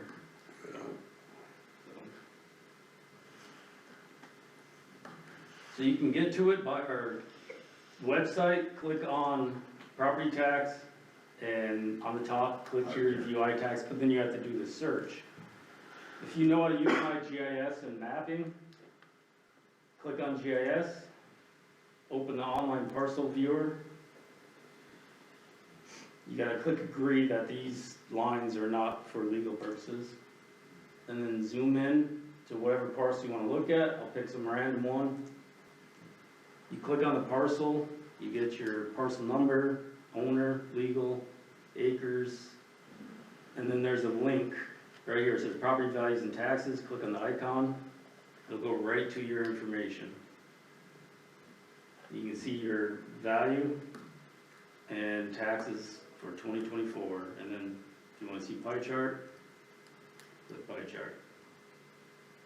And then there, on the top, if you want to print it, there's a print page icon. Yeah. It's a way better breakdown of the pie charts than the old one. Yeah, I mean, it's maybe a little harder to find, but it's way more valuable information. And I know last legislative session, the legislators wanted it on the tax statements, but there were some counties that didn't have the software to do it, so they voted it down, but I think it's gonna come back. Cause a lot of people like those pie charts. Well, it's good information. Yes. And also, we do not have online payments yet. Right, yeah. If that's something we wanna do in the future, this is the site that they can do that, if we would ever pay to, allow them to pay online. Eventually we will. We wanted to learn the new tax program first before we got into that, so. This is our first year using this new program. Yeah, cause if you click payoff, like, it'll show you, yeah, it's just a breakdown of what you owe. So, But I put a little message, like I put a little message on the bottom part of the tax statement, that'll direct people where to go to find this with the right check. Step by step. Looks good. Yeah, well, that's detailed, that's detailed. All right. Well, then the only other items on the agenda are those county deeds. James, you wanna take these?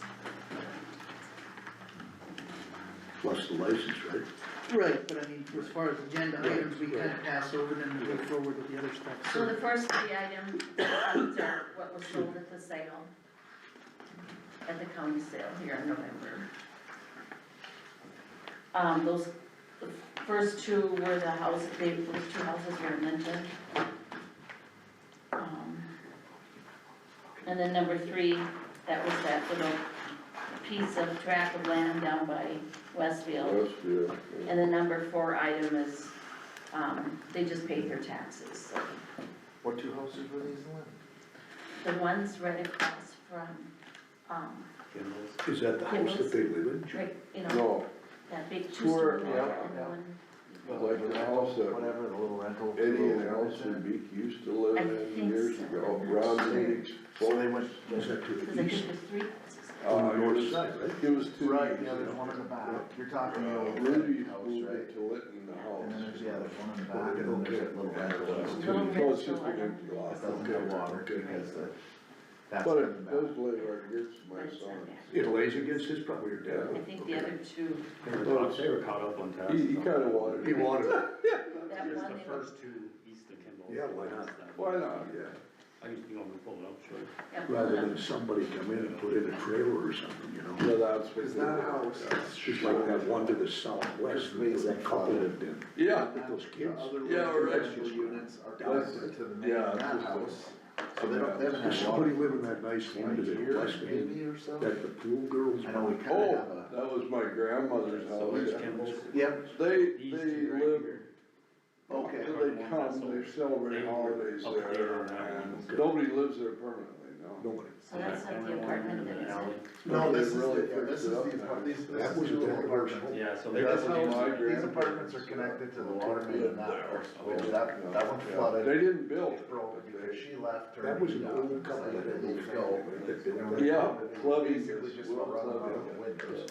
Cause I pondered at one time, to I don't know anything move about where that those one. trees Yeah, so these are the two are. houses.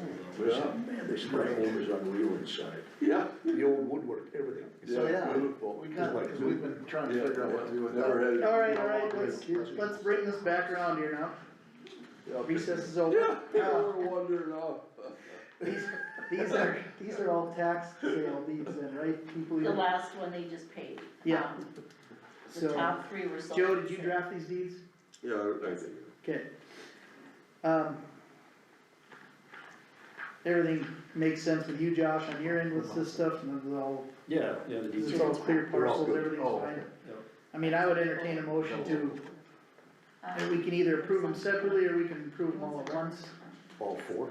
Yeah, I mean, that's fine, if you wanna make a motion to it, it's pretty cut and dried with the, drafted by the state's attorney, looked over by the GIS guy, there's not much. I'll make a motion to approve all four from 1 to 4. Okay, so Commissioner Materi makes a motion to approve, the deeds county for deeds. Jared Properties, for Dustin and Nicole Vanderhorst, and for Dana Swanis. Is there a second to that motion? Seconded by Commissioner Gardner. One of these deeds does pertain to Commissioner Vanderhorst's son, but I don't think we have yeah, an I issue with should, that. I should abstain. Well, I guess my point with that is, only reason I brought it up, not to pick on you, but, No, I think we all acknowledge it, I don't think anybody's got a problem with the specific deed, it's not really, so I don't have a problem with you voting on it, just since we're voting on all four at once, so. yeah, well, I don't have a problem, if it was an individual situation, I'd maybe expect that from you, but since we're just approving deeds, I don't, the board knows it, I don't think anybody's got a problem, do they? So we have a motion and a second to approve the four, county deeds, as mentioned, is there any more discussion? Not hearing any, all those in favor say aye. Aye. Opposed? Deeds approved. Last is a plat to replace the easement that was vacated and replat lot U on that plat into smaller lots to be deeded to adjoining landowners, part of the northwest quarter of section 28, township 130, range 75. Yeah, so their new road, kinda see the cut a little bit here. yeah. Yeah, it's gonna go right here, and they're creating smaller lots with intentions to deed it to those that have these lots, so that way they have more space. Yeah, that's on the north side. of the car. Yep, north side. So they're just breaking them down into smaller lots Yep. for, adjoining landowners, and then Yeah. creating a few more here. So this is all lot U right here, so they're just breaking it down, moving the trail, so.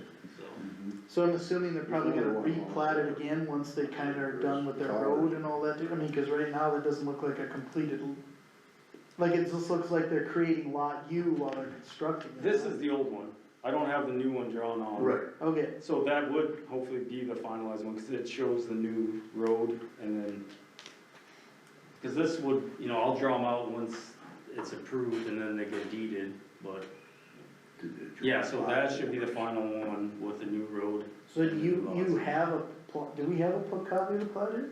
No, when we talked to them in the fall, They didn't send the original, have they? I don't Is there a think, new they were road gonna in? send it to Kathleen. They emailed us last week, and then Yeah. Kathy told me to send the original. I saw it too. Trail, no. It's just as you described it, they're just moving the road north and Yeah. extending those right, lines. these lines will just continue north. I don't really have any issues with it, other than the fact that I would just like to make sure that we're platting lots that, match our ordinances and setbacks and all that according to, this You know, the lots, minimum lot sizing and things like that, or whatever, you know? I mean, really, the lots are smaller than the acre, but they'll be deeded to the ones that have a 1 acre lot beside them, Right, you know? right. So, So it's gonna be a separate lot next to that lot. yeah, let me try and find the email. Okay, I mean, that's where we're just trying to, Oh, It's in the back. Yeah, we got it. Yeah, Oh, you guys the have it? information Oh, is in the back of the pack. Basically, the water extended and shrunk the lots. yeah, So so now they're extending each lot north. Yeah, yeah, it's got a paper clip on it. alright, that's what that is. Yeah, it's also if you have the original. What is it again? 2011? Oh, here.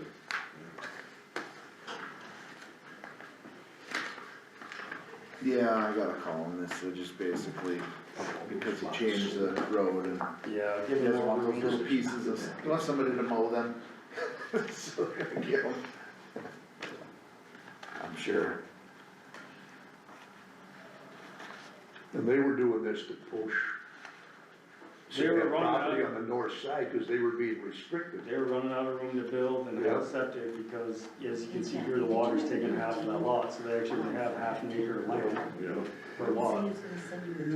So he's doing that, instead of just changing the existing ones, he's just creating new ones, which will be Yeah. deeded to the, you know, like It's lot Q would get this lot that extends right here. The guy up to was this line. named, It's good. Is he gonna move the transformers, everything, the that electrical? Not the electrical, no, I don't think so. So it's not like they can build right there anyway, so I don't know. The real The water? water line is right there. Is he in that, right? Yep, I got that mapped out. And I told This is some of the where I was- landowners about we're that. coming to the meeting here. Russ already built that road, right? Yeah, the new road's there. You want? Oh, one to the north is done too. Yeah, it's already there, but this is, Well, I would've been- this map is from early, or late last year. So it's not showing it, but it's You right want to just come here. in here and tell us then? But, Well, it's probably fine then, because basically all they're doing is expanding on the lots that already exist, Yeah. they're not new lots. no, they're just gonna still have to deed it like it is a new lot, I Yep. think, cause it's getting a new name. Sure. Yeah. But it'll be a problem for them because of the water and the power that's there. Well, you right? would've- Well, I don't think they're big enough to do much on anywhere or anything, I don't think there would be a problem. Like, one of them said maybe they'll put a garage, just a garage on the Yeah. north side, you know. Park a boat, and when you got people come out there, they can park their vehicles over there or whatever, it's just gonna be a kind of a, Yeah, cause yellow is the water It's line. in the center. Okay. yeah, I don't think it's gonna cause any problem. From Atlanta and Indiana. I think they're just trying to square things off, make it look To make replat the lot. lots a little nicer and bigger. Yeah, Last time I was out there doing some work, the road was done, but he needed to put a culvert in, I think, and connect it, but it was beautiful out there, it was very nice Oh, in certain I sections. don't have an issue, I thought they were kinda creating more lots, and I was kinda confused if they were gonna be able to be big enough, but like you said, if they're just extending the current lots Yeah, essentially, then that to me isn't gonna be a problem. The new lots down here, Yeah. they are bigger than an acre. Sure. I don't have that in front of me, but these, yeah, are extending off existing ones, just giving it a new name, but still, it's gonna go with that lot, Okay. so. Well, I'll entertain a motion to approve, table, or deny the, plat to replace the easement that was vacated and replat lot U. We'll make a motion to approve. Commissioner Gardner makes a motion to approve, is there a second? Seconded. Seconded by Commissioner Materi, is there any more discussion? Questions, concerns? Let's say Dan has a history of doing things the right way out there, so I imagine if there's any questions, he's doing it right, so. Okay, no other questions or discussion, all those in favor, signify by saying aye. Aye. Opposed? Plat approved. So last is going to be the miscellaneous. Does Gary have to be on his liquor license? He normally wants to. Could probably, I ask and sent see. out the agenda to him, he never says anything. I can ask him. Well, there's other things to do here while you're asking, Yeah. we'll move on, and we'll save the liquor license for last, so he's gonna ask him if he's got any issues. Reviewing appointments for officials and board members with expiring terms effective January 1, 2025. So, there should be a list of board members Marlis gave you, and on that, Yeah. all the names in yellow are people that have to be reappointed.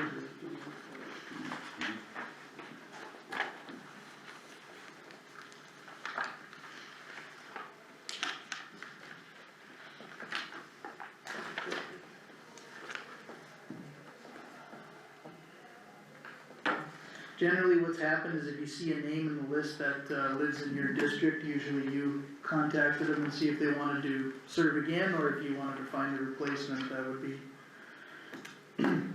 That's usually how we did it, just to kinda keep things fair or even. As far as me being on the Board of Public Health, I don't mind serving on it. Port Lawler served on it before me. You don't have to have a commissioner serving on the board, but I think it's a good idea. If any of you guys wanna serve on that board, that's not a problem. It only meets quarterly, usually about 5:30 in the evenings and goes till about 7. It's not a huge time consumer. Pays $50 and usually you end up getting some kind of meal. So, if somebody wants to serve, it's usually at the Public Health Building in Linton too, they're right by the hospital, so. I mean, I will serve on it, but if somebody else is interested in it, I'm not, you know, I don't. I'm thinking you're doing a good job. Yeah, I figured that was, I kind of assumed, yeah. Keep up the good work there, Commissioner Well, Magrum. fair enough, fair enough. This is nice. You know, he's got The, to get a meal out of the deal with all that. Hey, I'm just trying to sell it, you know, I mean, I hate to hog all the good jobs. You're best. The county officers up front are, I mean, generally those are kind of employees, I mean, we're gonna basically reappoint them unless there's a real severe issue, but I don't see one, so. The main thing would be like, water resources, that would be the Terry's district, so if you wanna reach out to, Dick, I'll call it. if he wants to be, if he wants to be on it, or if not, then, try and find a suitable replacement. Yep. Like with the weed board, Sterling Larson just took that job actually from his grandpa Don, so I imagine he probably wants to serve again, but Jim, if you wanted to I can ask him. reach out to him, Yeah, I can. and then, Andy Rice would be in Strasburg, that'd be your territory. I'll check with Dave. Dean Weiss is Hazelton, James Nagel would be in your, Yeah, I so, can get a hold of wanna James. get a hold of James, I'll call Magrum, see if he wants to be on the board of public health Do that. again. I'll just ask his wife, but no. Dave Mox on the housing authority too, Craig, if you wanna get a hold of Dave. Marlis, you have to be on the board of human services, right? Since we're the host county, you're the auditor though, not? I don't have to be. Oh, you don't, just a commissioner does? But you're doing a great job of it. Yeah, yeah. I don't have a problem being on there. Oh, good. Steve Newsma for the county committee too. Oh, how do you call Steve again? Okay, The numbers behind there is actually the district number of commissioners in case you're wondering.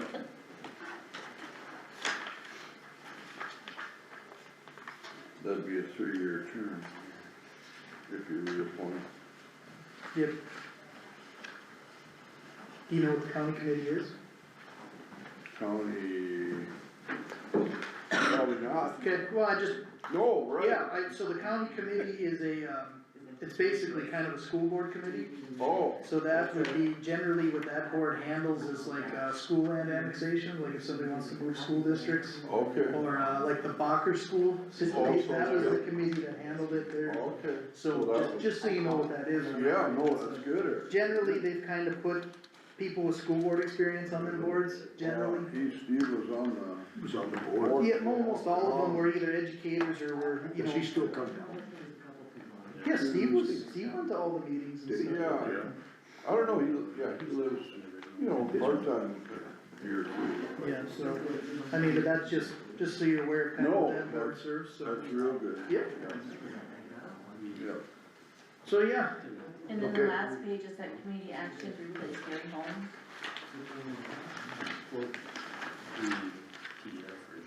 I just called Andrea and I just kinda typed up things that she had said about it in case you're curious. What you looking at, Willis? I can't. looking for Nobody else. volunteers. Nobody else really wants it. You'd be good. You get on a it. free meal out of it too. It doesn't have to be a county commissioner, so. But it does say it would be nice.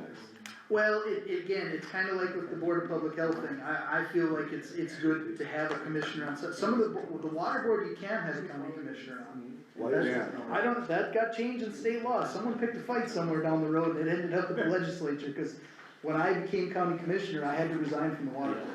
Oh, really? So, but like the Board of Public Health, it used to be a rule, and then they kinda changed it over the years, but I think Pork was on there, and he just stayed on, and then. Maybe Gary wants to stay on this, he He said likes a free meal. he said last month was his time to It doesn't have to be a county commissioner job. Just look it up when you're. I don't wanna take food out of Gary's mouth, you know, I mean, since it's in your district, maybe you should call Gary. and see what he- You can decide next month, James. Yeah. I'll talk to Gary first. Yeah, I asked you to make sure you wrote this out as A&B pizza, yeah, they got good pizza. Okay, so, you can review that list and, make the proper communications as you have to. Next item on the agenda is the 6 county commission meeting, it's, in Logan County this time. It goes in alphabetical order, right, Marlis? Yeah, So that's where, they want an RSVP by noon today, I don't know how to text her. Oh, yeah, well, that should put be me down. educational, I'm sure. I'll try. I'll go to that too, if I'm here, I'll go to it. Yeah, I think I'll go too. That's a good one to go Tell to. you one Everybody thing, going? Yeah. couple years ago with that horrible winter, that was a great meeting to attend. Just because we were all in the same boat, we were all looking for contractors and funding and help and trying to, so I mean, there's, you know, sometimes in the summer it gets pretty sparse and stale, cause not everybody can go, but it's good winter meetings, at least, 'cause most people go, so. 10 o'clock, I'm sorry, I didn't put that on. Do any of you guys go to It's at Lewis 10 and o'clock. Clark Development Group meeting? That's that one we were talking about with Gary Holmes, Okay. being on that, that's the Lewis and Okay. Clark, well, it's the community action, I don't, is that the same thing? December 5th. Yeah, meeting that is the December same. 5th. That's the same deal. Sound interested, you wanna go? No, I've never attended, I don't know if you guys have ever attended. Is it beneficial to go to that? I don't think I've ever been on one. For which Leonard Weichel served on that one, and then Gary took over from him. Okay. one? Is community action the same as the Lewis and Clark Development? No, it's different. Okay, that is different. Well, the Lewis and Clark Development one, I don't think we have a board member on that one, I think we're all welcome, because we're stakeholders. You guys appoint somebody from, isn't one of you guys on there? I haven't been on that board. I thought that was Gary Holm, but that's the, I don't, That's the community community development. action is this, not the same as Lewis and Clark Development? It's not. No. Dennis, or not Dennis, Leonard Weigel used to be on it, and I think Dan, you took that, didn't you? Do you ever go, do you ever get information? I'll let you They got know. a meeting coming up here. It's at the country club, If you're getting it on your phone, you must be the guy that's supposed to be going, I don't have a message, so. don't you? No. You must be on. It's out at the Apple Creek Country Club. I didn't get Yeah, that. that is Yeah, you. we got lots of Well, there you go, that's right up your alley. Yeah. Oh, there we go. Megan's looking, I'm driving with. It's Apple Creek lobster, so it's crayfish and it's. Yeah. They must have a very interesting board that they're feeding people, that's all I'm telling you, like, the A&B pizza's the temptation, no. Yeah, that's not good. Yeah.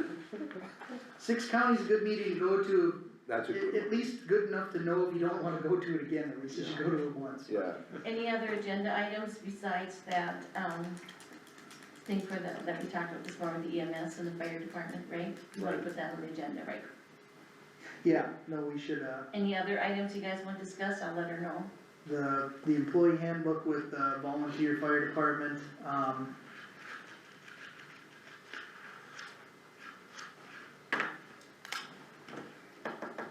If you can think of anything before Tuesday, let me know. just talking about agenda items for 6 county, because usually each county kinda provides a couple ideas, and then that gets discussed. Well, that's a good one to bring. Generally, the chairman of the county, the host county usually runs the meeting, so in Logan County, whoever their chairman is gonna run that meeting usually, and then they'll have an agenda put together from the ideas we did wireless. That was a 6 county deal we attended, wasn't it, over at Steel?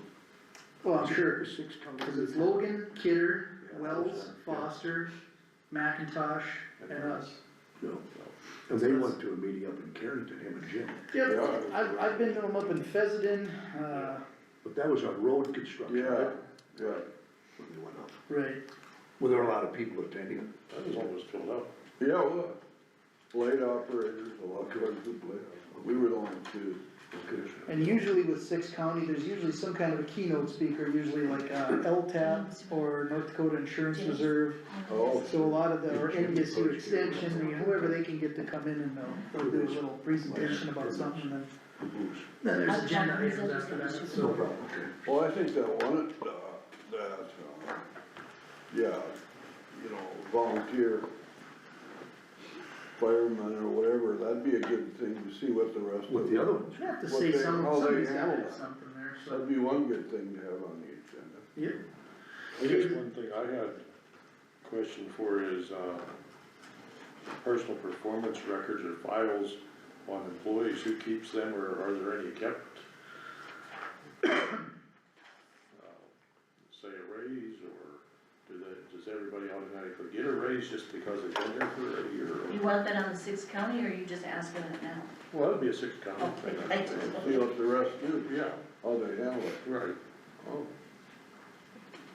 Yeah, I think in Emmons County, I think each department has maybe probably just done performance reviews a little bit differently, like I know the sheriff's department's probably a little more strict about it. I know Francis was kinda doing it in the road department, but I don't know if Nick or Skylar were as sophisticated as Francis was on some of that stuff, so yeah. I'd say that's probably probably not a countywide equal line on how they're all doing it, so, it'd be interesting if that's something. You want just we'll look into. performance reviews and anything else? Yeah, or who keeps them, who keeps track of that, the department head, or Okay, does it get handed into a secretary somewhere? I don't know. 70-year-old fence lines and I would abandoned just gonna roadway. say, yeah. I don't think How anybody's do gonna you give do you an answer, I can tell you, I've been to several 6 county meetings, it usually comes up at least once or twice a year, cause Yep. they struggle with the same fence line problems we do, and it's such a broad scope of the right answer, it usually ends up being about the same discussion we had, somebody had an experience, and this guy ran into it this Yeah. time, and none of them were the same, but, I mean, it's something you could definitely bring up, but it has been brought up before too, so. The joint powers agreement is handled, so the only thing left to do are the 3 liquor licenses. Did Gary give you a response about? yes, he said no problem. No problem, so we have a liquor license renewal for the South Central Threshing Association, the Linton Country Club, and Mike Kelch doing business as the Cattail Resort. I believe we have all 3 of them here. They're just renewals is what these are? Yep, they're just the annual renewal, I think, for their liquor. Do you need separate motions? I don't think so, because none of them have any issues, we could approve all 3 of them. Usually the sheriff would, if there's an issue, he would probably, set it back, so. He'd be sitting there. With Gary's approval and saying there's no issues, I'd say we could approve all 3 of them at once, if you somebody wants to make that I'll make motion. a motion to approve. Commissioner Vanderhorst makes a motion to approve Linton Country Club, Cattail Resort, and the South Central Threshers liquor licenses. I'll second. Seconded by Commissioner Materi. Is there any more discussion on the liquor licenses for those 3 establishments? Not hearing any, all those in favor say aye. Aye. Opposed? Liquor permits approved. Next is a tax abatement for parcel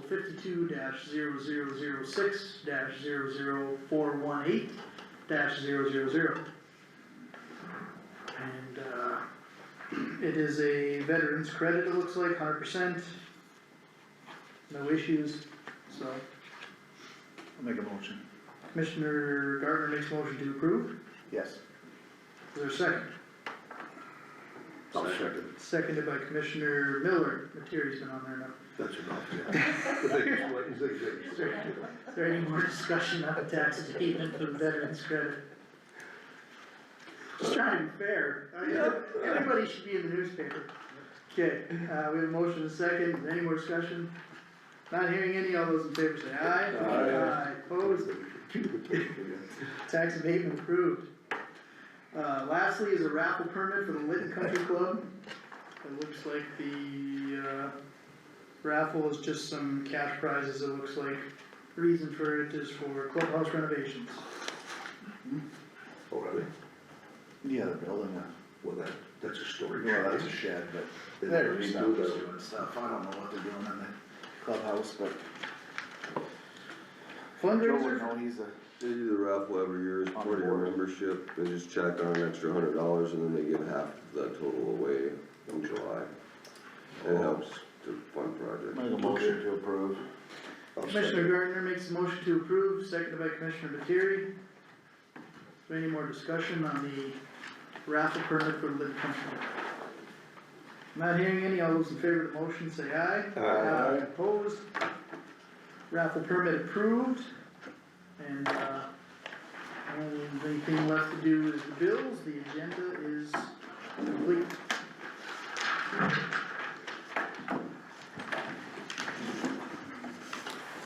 You started. What a big dog, what am I doing? You Take take a a hand. mark, take a look at all that, you start to get it with your guy. You'd start up right again. Here's that one, that road project this morning. Just start up from, PTSD back with that. or you can take this one out. No, oh my God, I've seen that before. I was thinking about the exact same thing. It's just quirky stuff when you get out there, you That's know. friendly, more This, than- this issue's come up before. That video. Yeah, you can play that video if I want. Well, Materi's gonna take a rest when he comes back, you can play the video, so. You what? No, go, when you come back, I got a video to show the board, it's just a.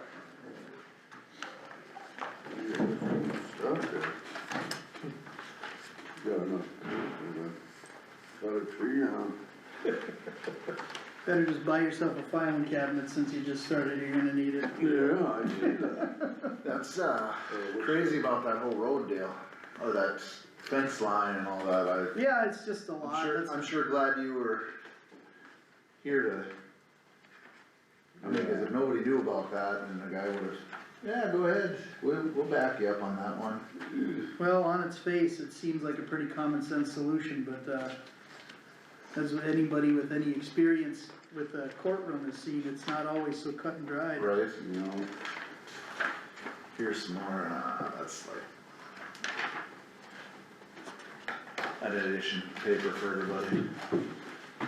Also, just to give you guys an idea, so this sheet that Marlis gives out, Yep. that's all the bills and the amounts on them. Yeah. So if there's certain bills that And you there's a just, second sheet Yeah, right that's, there. that's what I gave you, Craig, is the like second. that sheet. TV, it's the phone bill, you don't have to look Just through every everybody bill if take you one. don't. Oh. You know, I mean, if you, it's, you can certainly look through every one, but that sheet gives you just a rundown of all Yeah, the bills, so. what's- that's simpler, right? Well, you can definitely look into every one of the invoices attached to it, plus Marlis's paperwork, if you wanna know anything about it, it's all there for you. If you got any questions. Yeah, absolutely.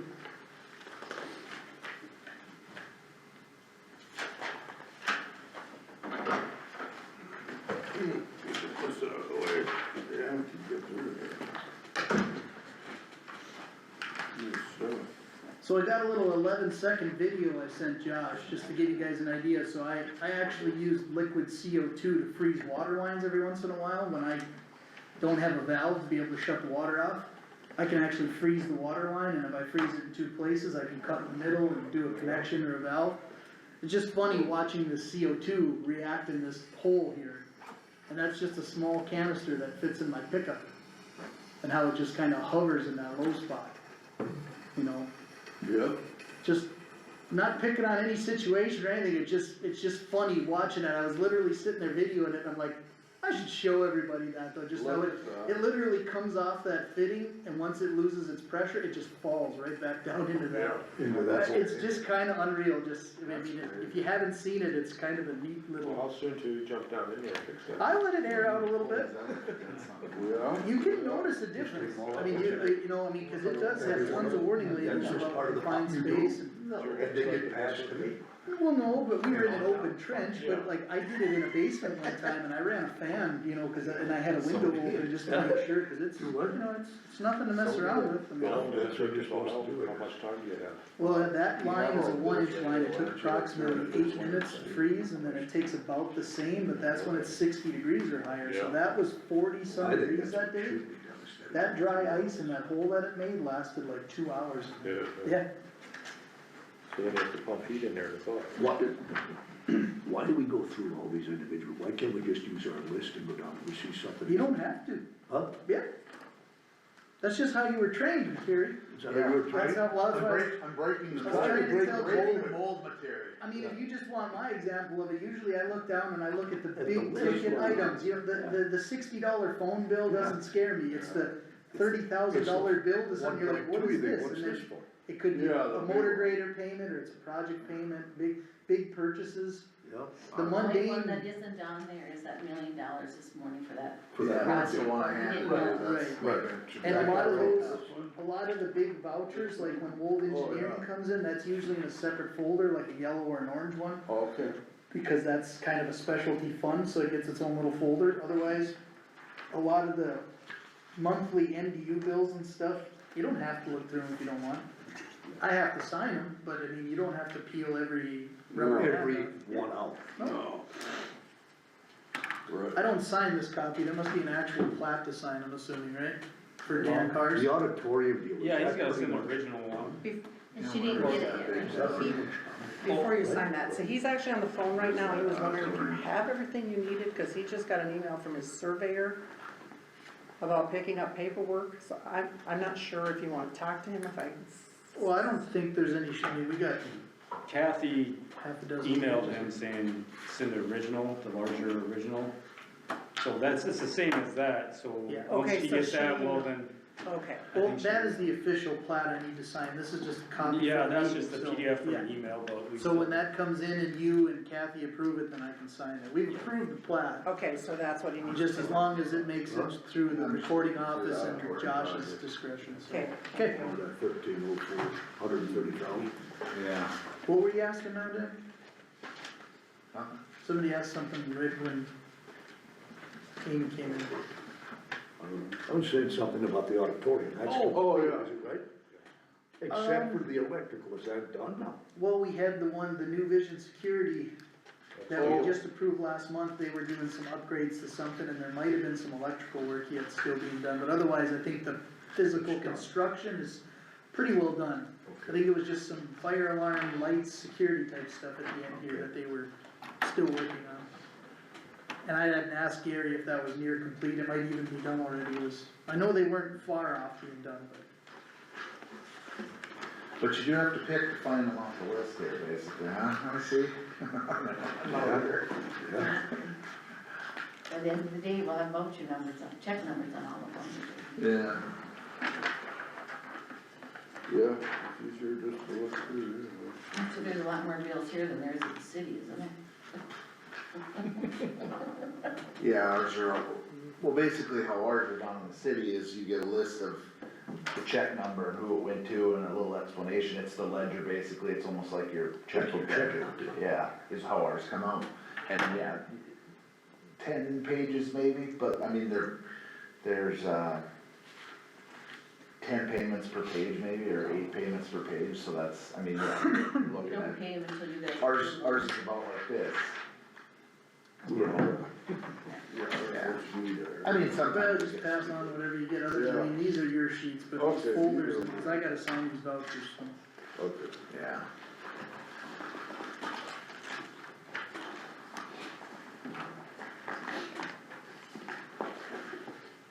Yeah, last month there was one big, I asked him about that, structure replacement, that was about $500,000. I think that bill was probably the culverts for over at Calvin Kelch's, that was the first one that got done. Courthouse, or was that, Well, this was, yeah, cause the courthouse was on there too, some of it. okay.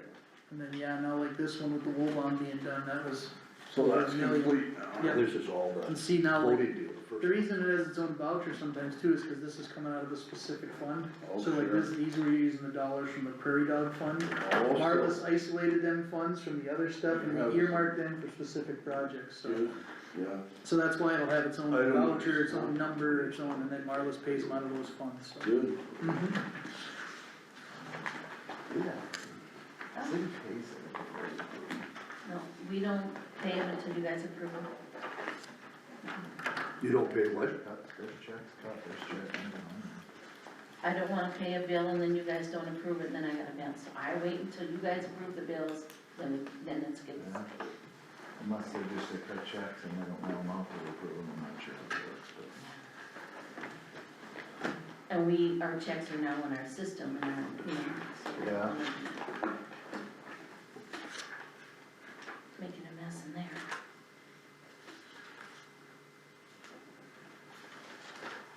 There's been some bills in the past that were questionable. Oh, I'm sure, Oh, yeah. sure.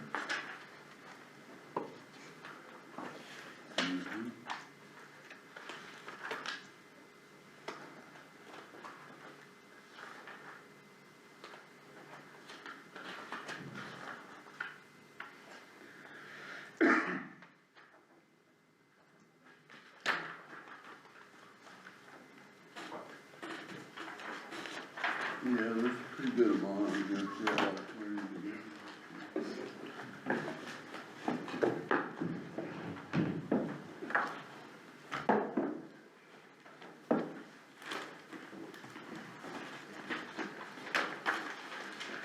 Well, and now you guys are coming in right at the end of the year too, so there's a lot of bills you're gonna see for big Yeah. numbers that you won't see again, cause there's annual payments, permits, you know, Sure. different, things go into things like, annual premiums and membership fees and kinda like a joint powers agreement, you won't see that again now till December next year with, Mary Sanger. Okay, You'll just see the, any fees that come in, like her monthly retainer, and then if we have a major incident where she's down here for 10 straight days or something, you'll see that additional billing and. Did we ever hear anything back from that gal, the HR lady that helped us with interviewing? If she'd come on board or not? She said she'd keep in touch. Yeah, she's still thinking about it, she doesn't know if she wants to go on board, but she is helping with things as I, Is she? yeah. And I thought she was a very short, I can ask her. level-headed Bring her on lady. board as like a full-time employee or just as a contractor? Contractor. She'd be a contractor, yeah. I'll ask her again. And what would Do you, it, what because would I you just use, think it's good going into the new year. what would you use her for, like, to sit with Russ if, like, If there's greater? issues with yeah, Like I when think we- anything when they like that's interview. good with an HR person.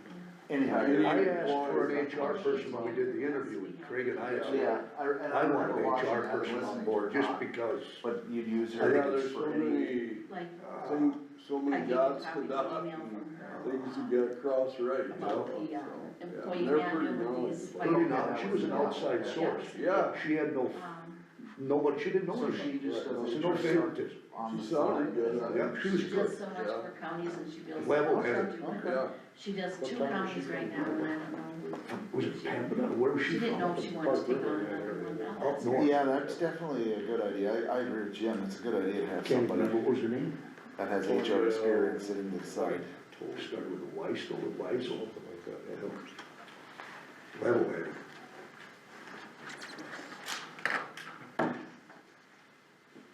That was another thing that came up at 6 county meetings in the past too, was, we were looking at trying to combine with other counties to hire one, kind of like Oh, a joint, sure. and it just, Weed board stuff too. nobody ever really wanted to come through, McIntosh, Logan, Kidder, nobody ever really wanted to share or nothing, so. Cause I know we had looked into it before, it's like, it's kinda hard to justify a full-time employee for Yeah. HR, but if you could share with a neighboring county, Yeah. it would be good, and so then we ended up partnering with Burley County, and we had Pam Binder for a Binder. while. Yeah. But that just became too much for her, and it just wasn't working out the greatest, so then that's where we just kinda, and we've let, Tanya's consulted for us a few times and been a huge help, but, there's really no commitment other than that few times that she's helped us and, we've got a small bill, but, Yeah, yeah. she could tell us no at any time, she could be like, I don't wanna help you guys no more, so. Fortunately, she's been helping us with the few things we've reached We're out. lucky for. that she helps out. Absolutely, Helps out. yes, it's huge. She helps other counties too, cause they're all in the same boat we are, there's a handful of bigger counties that have HR and the smaller ones either consult out or struggle on their own, it's just kind of the way. So you've met her? No, No, okay. nope. She could walk by me on the street, I wouldn't know who she is. Maybe if she said my name, I'd recognize her voice, that's about it, but, yeah, she's been pretty helpful. What's in this stuff? You said 10 o'clock. These are all on the On the list. Sixth county meeting. Call me so I don't Nine forget. o'clock. The only other one is there is a short list there, that's probably like a supplemental, Are we, even a little any of after. us going They're to still sixth on county here, meeting or but they we'll weren't guard on the set for first it? ones, Can't join up, you gotta have two in the car, that's it. but, Quorum. I don't know. Well, we just don't- if everybody's satisfied with, looking at the bills, I'll entertain a motion to adjourn. Somebody wants to make the motion? I'll make a motion to adjourn the meeting. Oh, you got 2 seconds, yeah. Meeting Who adjourned. seconded it? Miller? Yeah.